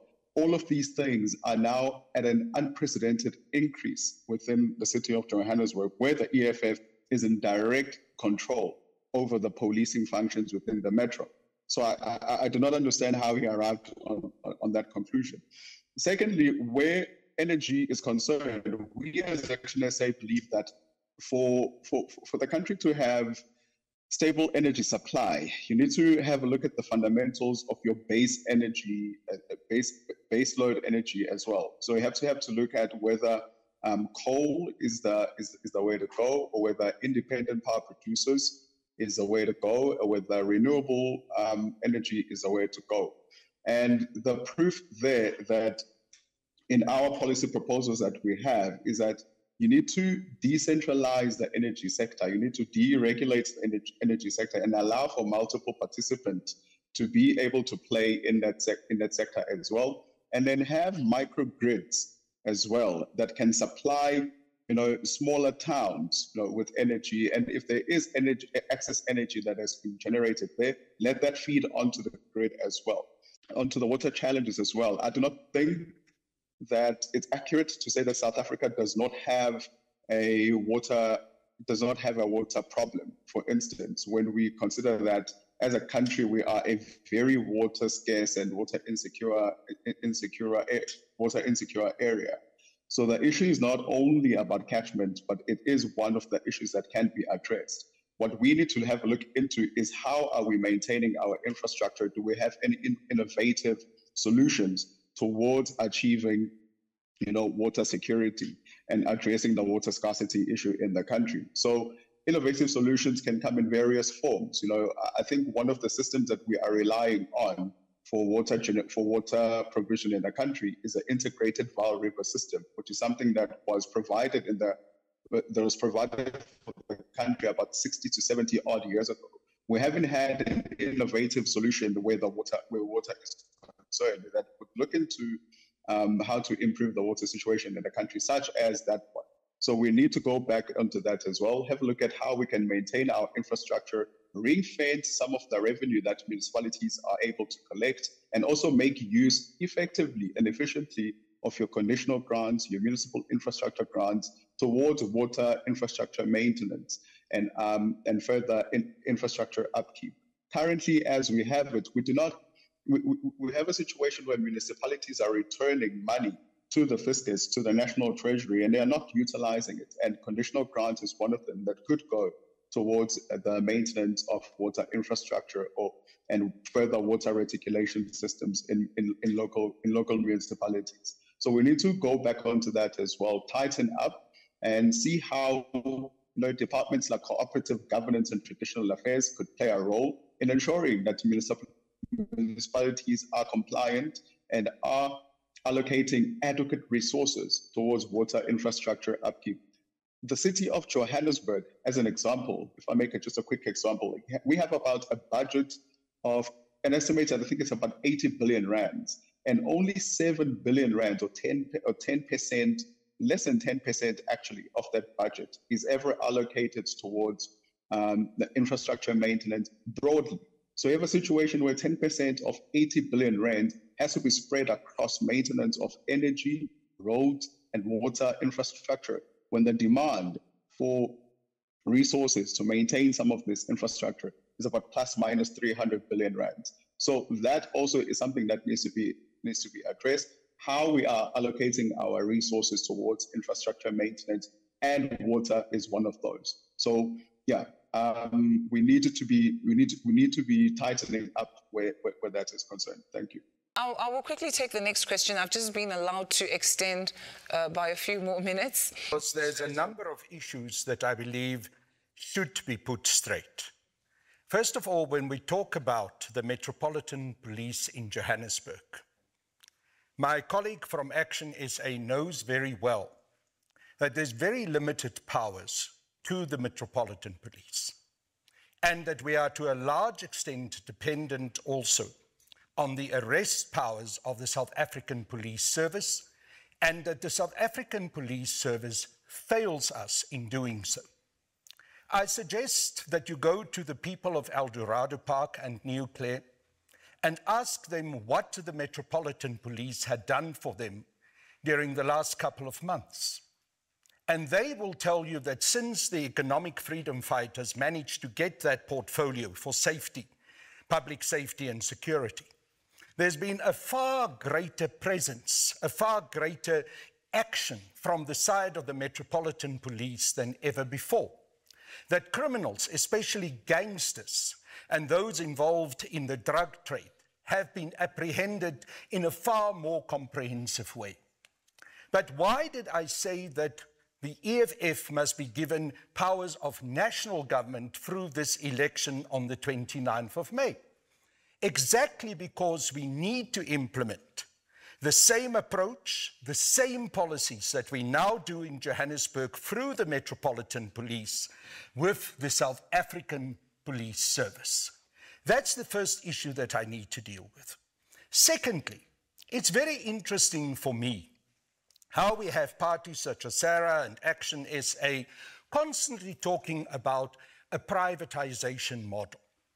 And I'm pretty sure that these privatization models that they talk about relate also to who their funders are. Because it is the white monopoly capitalist funders, the Oppenheimers, those big businesses that give the money to these little parties to come with their policies for privatization. Now let me deal, no, Yvonne, I must respond. Now can I proceed to talk about the issue of our state-owned enterprises? Can I also proceed to talk about the issue of Eskom? Because you've given the other participants an opportunity. We need to be all heard. To Eskom. Yes, that's it. Eskom as a state-owned enterprise. To relate the to public, Eskom as an enterprise that will provide coal as the main source of energy in our country. Yvonne, this is not the question that was asked to Carl. Coal as the main source of energy in our country, and I think I need to be given an opportunity to answer that question around the funding. To make it cannot be that he answers a question around energy that you were not asked to answer. You are not the driver of this debate, Carl. That can come we are going to participate people as like well. Brian Molefe, like Mashelo Koko, who's got the ability to be able to run Eskom properly, who've done so in the past, and who can bring an end to load shedding. Yvonne, on the funding, I expect that I be given a fair chance to respond to the same issues without Colleen butting in all the time. No, if you are butting like into me. Of what I tell here, she will get an opportunity to speak. Now can I get the opportunity to respond? I am not funded by the Oppenheimer. If you want to know my funding, you will know it. We, the party members, have funded SARA. I have no single cent from a funder. I've said it in every public platform. Yes, you can laugh. I'm not funded by the white monopoly. Because you think black people cannot stand up and speak the truth unless they're funded. No, it is that. Because we're a party that believes in this ideology that we conversation stand under there. the policies. Carl and Colleen, we are all getting a fair chance to speak. Each and every party representative is getting a fair chance to speak. But then you also posed a question that now interests me to ask. If you speak about funding for other political parties, then who funds the EFF? Is self-funding. We have made it very clear that we get the funds from our public representatives, that we get the funds from our membership, that we get the funds from the funds that we get from the IEC. Our Commander-in-Chief has made it very clear that the last rally that we had for the 10th anniversary was on the basis of funding that came from the IEC, which came as surprise funding because the ANC was in trouble and they made an arrangement for the IEC to give funding to all the political parties. Parties can also come out and say they're self-funded. What the EFF does do is we use our funds answer the properly. question why it's difficult for you. We are clear about how we fund. Our commander-in-chief has explained because they don't how believe we a manage black to woman use can our run resources. a proper political the EFF party is the that only is political competing at party this in scale. South Africa The that black owns our parties own are headquarters. self-funded If and you they go can to succeed. Midrand, you find that there's a warehouse that nothing belongs else. to the EFF. There's we don't nothing rent else. it from anyone because we don't pocket the money. We use the money that we get in order to advance our political party, in order to advance our political party program to serve the people of South Africa. Let me tell you who funds Sarah. I've got churches who are funding Sarah. Pastors that I will declare that you'll see that are funding. We've got members that are funding Sarah. We have no money that is coming from the people that he's mentioning. We have loans that we have taken to fund Sarah. So it doesn't mean that every black person who runs a party that is properly run, competing nationally, competing head-to-head, toe-to-toe with any other political party is an Oppenheimer stooge. Okay, yes, let me hear from you, Shiluba. Political party funding revealed that two of Patrice Motsepe's companies have given money to the EFF. But I think the biggest parliament that is going to be captured, Yvonne, is the one post the 29th of May. Because if you check what IEC is telling us in terms of funding, business people are consolidating in terms of channeling multi-millions into those political parties. Now the question South Africans need to ask is to say, whose interests are these people going to advance? Having used money to campaign, do we honestly believe that the Oppenheimers are just decided to like Herman Mashaba, that Senzo, that journalist guy? No, not at all. They are funding their interest. Do we honestly believe that these parties will go in there and talk about the interest of black people? Can they vote in favor of land being redistributed to black people? Not at all, because their funders are the beneficiaries of the system as it stands. So those guys are not funding political parties or individuals. They are funding their interest to protect and control the next administration. The budget of this country is going to go to supporting churches, to build buildings, to feed the poor, to clothe the hungry, to make sure that churches and pastors are functional and they're part of government. Women have funded us. We're going to make sure that the policies that support women, protect them, protect our children, repeal the Bella Bill, we are going to go and do it. And those are our funders. But let me state categorically, the EFF, Yvonne, does not take a cent from white monopoly capitalism, from the Oppenheimers, from the Menels, from the Ruperts. The EFF stands for a government that will be a socialist government with a strong national government controlling proper service delivery to the people of this country. We will not be in the pockets of white monopoly capitalism, of the Ruperts, of all of the Oppenheimers. I'm saying all of the Oppenheimers because they divide themselves into sons and daughters and grandchildren in order to fund all these small little parties with only one intention, and that is to manipulate the situation in favor of their interests. Because the one thing that is absolutely true, there is no free lunch. If you get money from white monopoly capitalism, you will be the lackey and the servant of white monopoly capitalism, and the economic freedom fighters is fundamentally, in principle, opposed to such a situation. We want that money. And also Action SA, they want to come into that conversation there. Shatman, go ahead, please. But you know, this kind of interaction, Yvonne, that we've seen today, parts of it have been constructive, and the rest has just been an embarrassment to actually watch.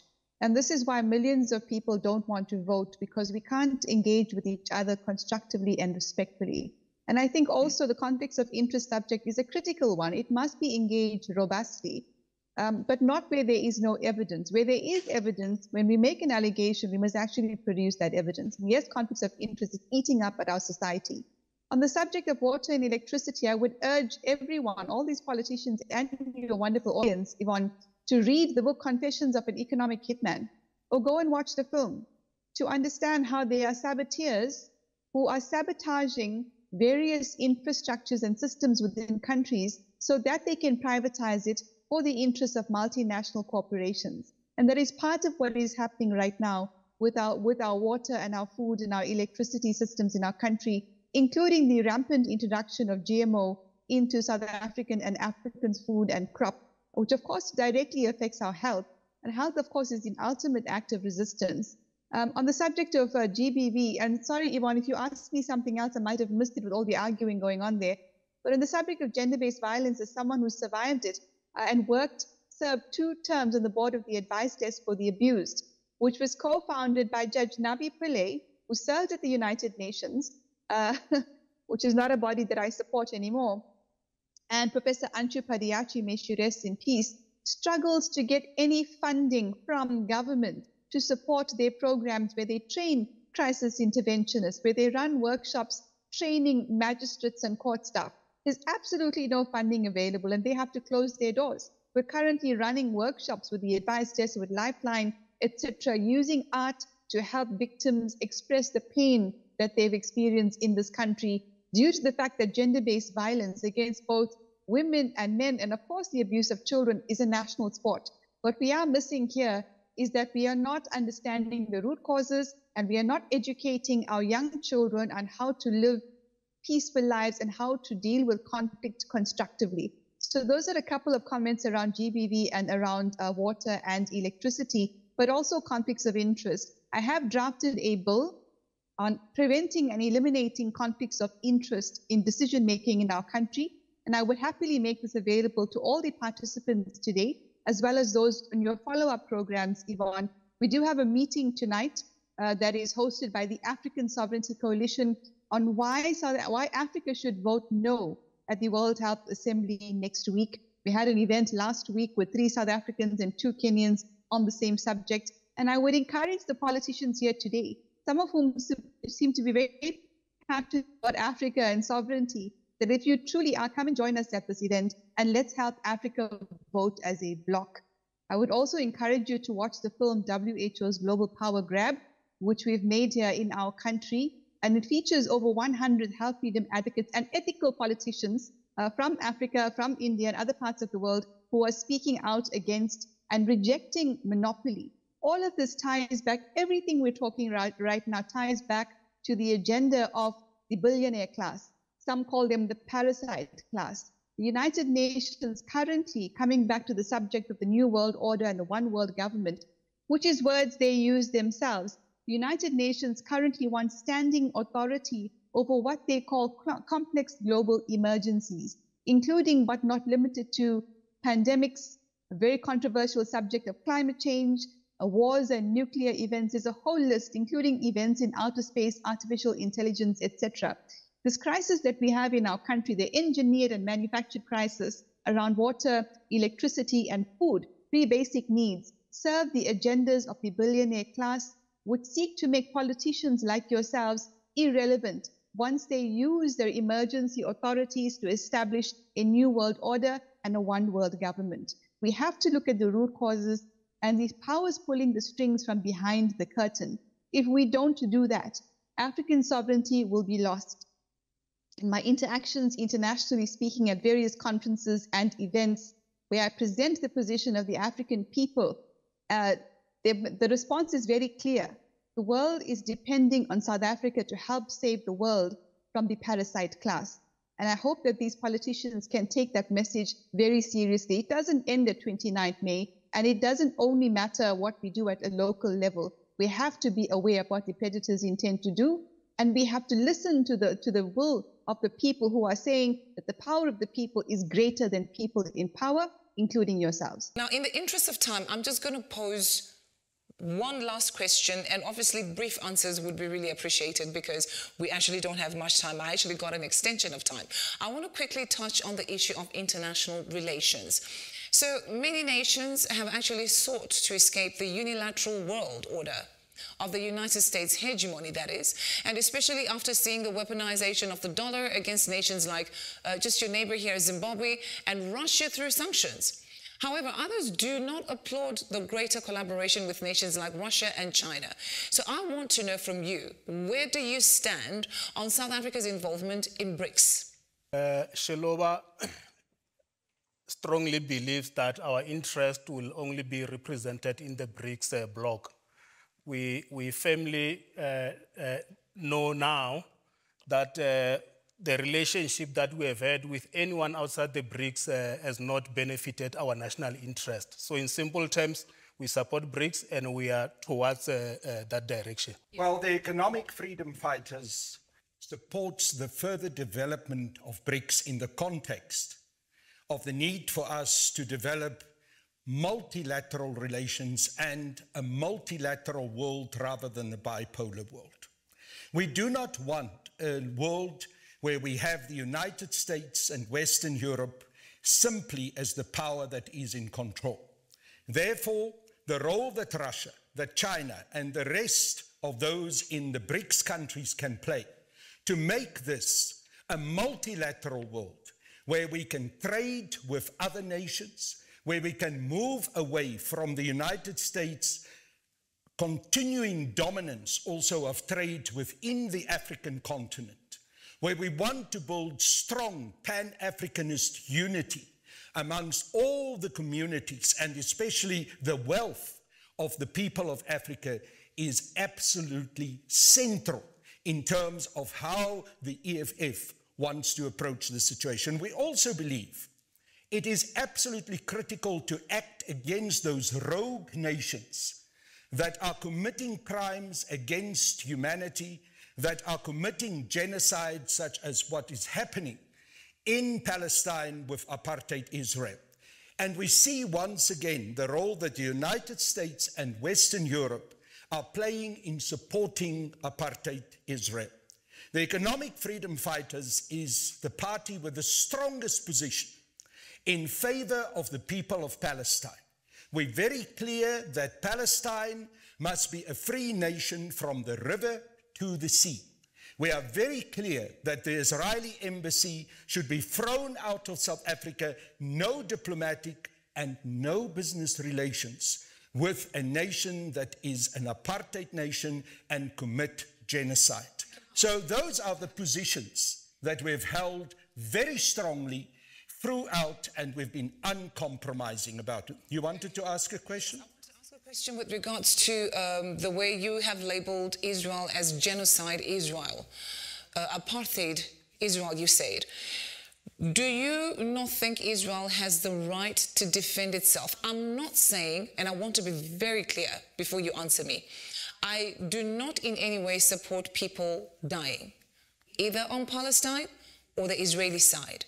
But I want to go back to the issue of what happened in October. Do you not think Israel has the right to defend itself? Because I feel the conversation of Israel and Palestine is somehow leaned in one direction. All of a sudden, Palestine is the one that somehow everybody is more sympathetic about. But what about the atrocities that they have also committed on the other side? Do you think we can have maybe some sort of analysis on both sides before maybe we dismiss Israel as apartheid Israel? Yvonne, we need to have an historical understanding of the situation in Palestine. Palestine has been subjected to the colonial exploitation and oppression of apartheid Israel for over 75 years. The 7th of October and what happened did not happen in a vacuum. It was a resistance by the Palestinian people and Hamas against already a colonial oppression of the people of Palestine. So, the reality is that the people of Palestine have the right to fight for their freedom and against colonialism. International law and the United Nations provide that right, and that fight can also be an armed struggle against the oppression and against the colonial occupation of Palestine by the Zionist apartheid state of Israel. So our position is clear. You understand Palestine and Israel's repression of the Palestinian people only historically. You understand it as a continuation of the Nakba, of the disaster that befell the Palestinian people because of the actions of apartheid Israel. The EFF supports Palestine. We support the war against apartheid Israel. Our commander-in-chief has said that if and when the EFF comes into power as the government of South Africa, we will support that war of liberation and we will arm Hamas and Hezbollah. That Israel has the right to defend itself. Let me hear from Colleen. Thank you. Very much. I think briefly on the international relations, yes, we do agree we welcome BRICS and we would like to have relations with them, but not in isolation of the rest of the world. AGOA is still a very important trading partner. Africa is still a very important trading partner, and we believe there has to be a balance, and all of these are important. Actually, at this stage, the biggest trading partner that we have is the West and the American. That is a problem. Serious problem. Yvonne, you see, and he claims I interrupt. Thank you. So, but anyway, that's our policy position. But in response to the subject that you added now on the Israel and Palestine, I believe that the South African government has actually failed to take leadership, the same kind of leadership that we saw the founding fathers of this nation take when our own country faced the deepest, darkest hour, when black people were massacred daily, and they responded with violence in terms of the armed struggle also in bombing whites, and it was chaotic. But when our founding fathers came out of prison of exile, they stood and said, let there be a negotiated settlement. Let there be peace. Let there be reconciliation. And if South Africa is to take anyone to the international court, it should have been both. 7 October, there was atrocities. What has happened in that? There was atrocities. Let's play a role of mediation, because peace is required there. Everyone dying, the human rights that have been violated. But at this stage, we don't require people to go and take sides with Palestine or with Israel. We require the leadership that is going to bring peace. We need to stabilize that region because it's now overflowing into the rest of the world. And that is what we are standing for as Sarah. South Africa went to a negotiated settlement, Yvonne, as a result of countries taking sides. That's my comment. Thank you very much. Just to quickly add our views as well in terms of BRICS, I think we wish to an expansion of BRICS beyond South Africa, meaning other African states must join BRICS, so that at the end we'll have a strong AU that is going to be able to have a significant impact to represent Africa as a continent. But gradually, I think we'll be reaching there. And when it comes to the Palestine and the Israel issue, I think our position is just very, very clear, is that the influencer of this type of conflicts, we don't support any terror either way, but the influencer of this type of conflicts is the USA. The USA is the problem because they're funding Israel, and the USA is a problem because even if, in fact, they just undermine even the UN. The UN, they do a lot of vetoes there, unnecessary. So even now when there was a issue of warrant of arrest against the Prime Minister of Israel, US jumped in and said, no, we're not supporting that. We're going to oppose it. So meaning, US taking a side as a world powerful country for now, we hope that the BRICS will be able to neutralize that going forward. I think that's where the problems are, because they are in charge of this global wars and all this. They're funding this type of things. They're funding these instabilities in the African continent and also in the Middle East. So that's where we're standing. We say US must be definitely condoned for this type of, they must be definitely being blamed for this type of atrocities that we're seeing even in Palestine. So that's what I can say. Yeah. Interest of time, I honestly have to close the program. But before we do that, I just have a few minutes because, as we were actually having this debate, the people of South Africa were also participating and they sent in some of their comments. So my colleague Hillary will just quickly take some of those comments. I don't know whether they're questions or just simply people commenting. Hillary. We do have questions and some people commenting. Our first question is asking the main parties what the party's plan on education is. So the question is, my main concerns are: ruling party promised free education. Is this going to be implemented? Number two, will public schools be the same as private schools? At public schools, our pupils passing mark is too low, and yet they fail.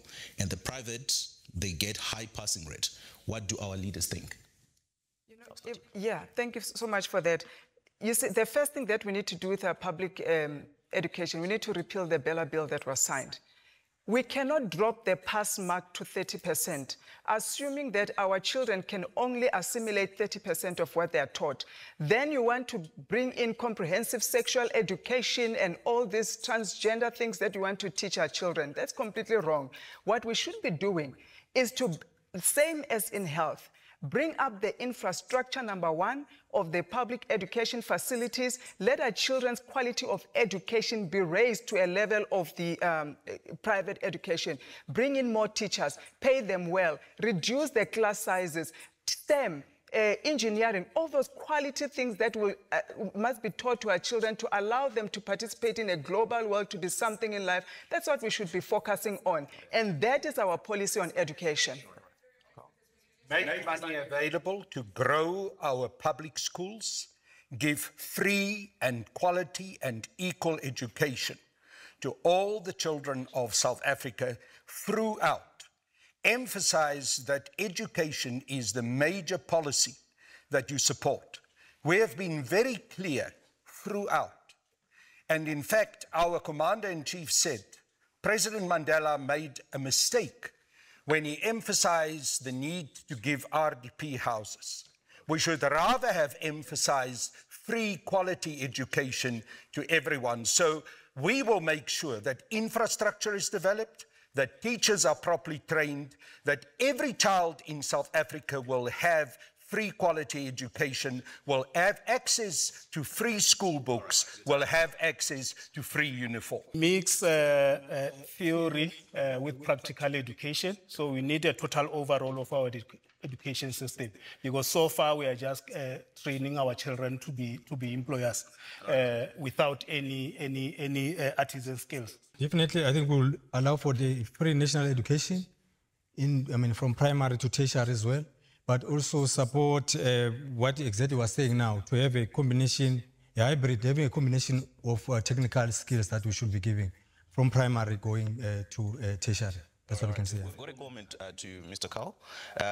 This viewer says, tell Mr. Carl to check the donations report. EFF takes money from the African Rainbow Minerals, a company that is owned by the president's brother-in-law, Patrice Motsepe. So this is with regards to your claims that your party does not have any links to white monopoly capital.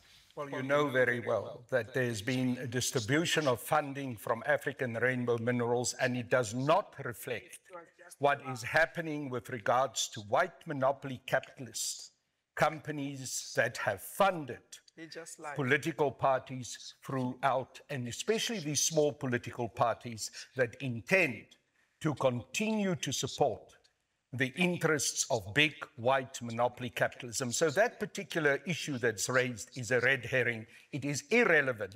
It's very relevant because he lied here. He said they don't take money. I'll tell you this, we are knocking on the Oppenheimer's door. We are not ashamed. We want that money. We want to campaign, we want to service our people. We want that money. The funders will tell you. That's an interesting admission from your side. I also agree. Patrice Motsepe will not fund nationalization of mines. Thank you.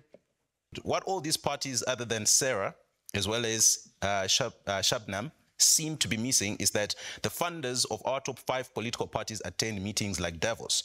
NHI is simply a facsimile of UHC 2030, a United Nations initiative. It will also increase the national health budget. This benefits the WHO because the pandemic treaty dictates that at least 5% of a country's health budget is to be set aside for pandemic preparedness. The just transition is also a sustainable development goal from which the president's brother-in-law benefits directly.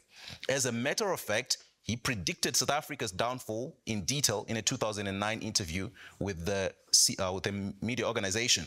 People should listen to Sarah and Shabnam. The rest are lost, especially Carl Niels. Thank you, LN24 International.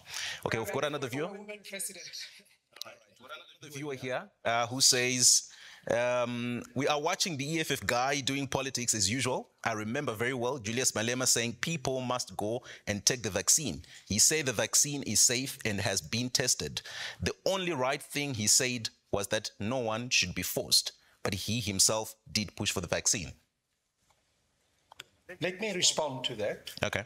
The EFF has expressed its concern about the way in which the vaccine policy was implemented.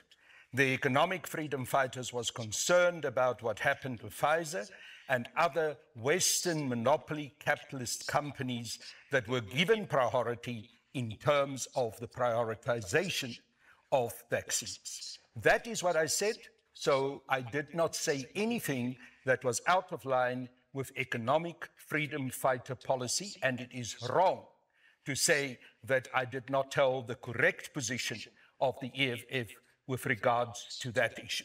The same is true with regards to the issue of funding, that I repeat again.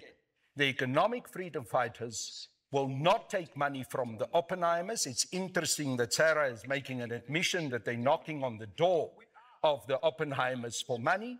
We will not take money from the Oppenheimers because with it will come ties and strings attached, and we will be forced to implement policies that will advance white monopoly capitalism and the mining industry as dominated by the Oppenheimers. All right, thank you so much. We have to actually end the conversation here. We have to. It really has been a great time. And you know, we extended, and I have a gift pack for each and every one of you. Now, yes, let me just show you.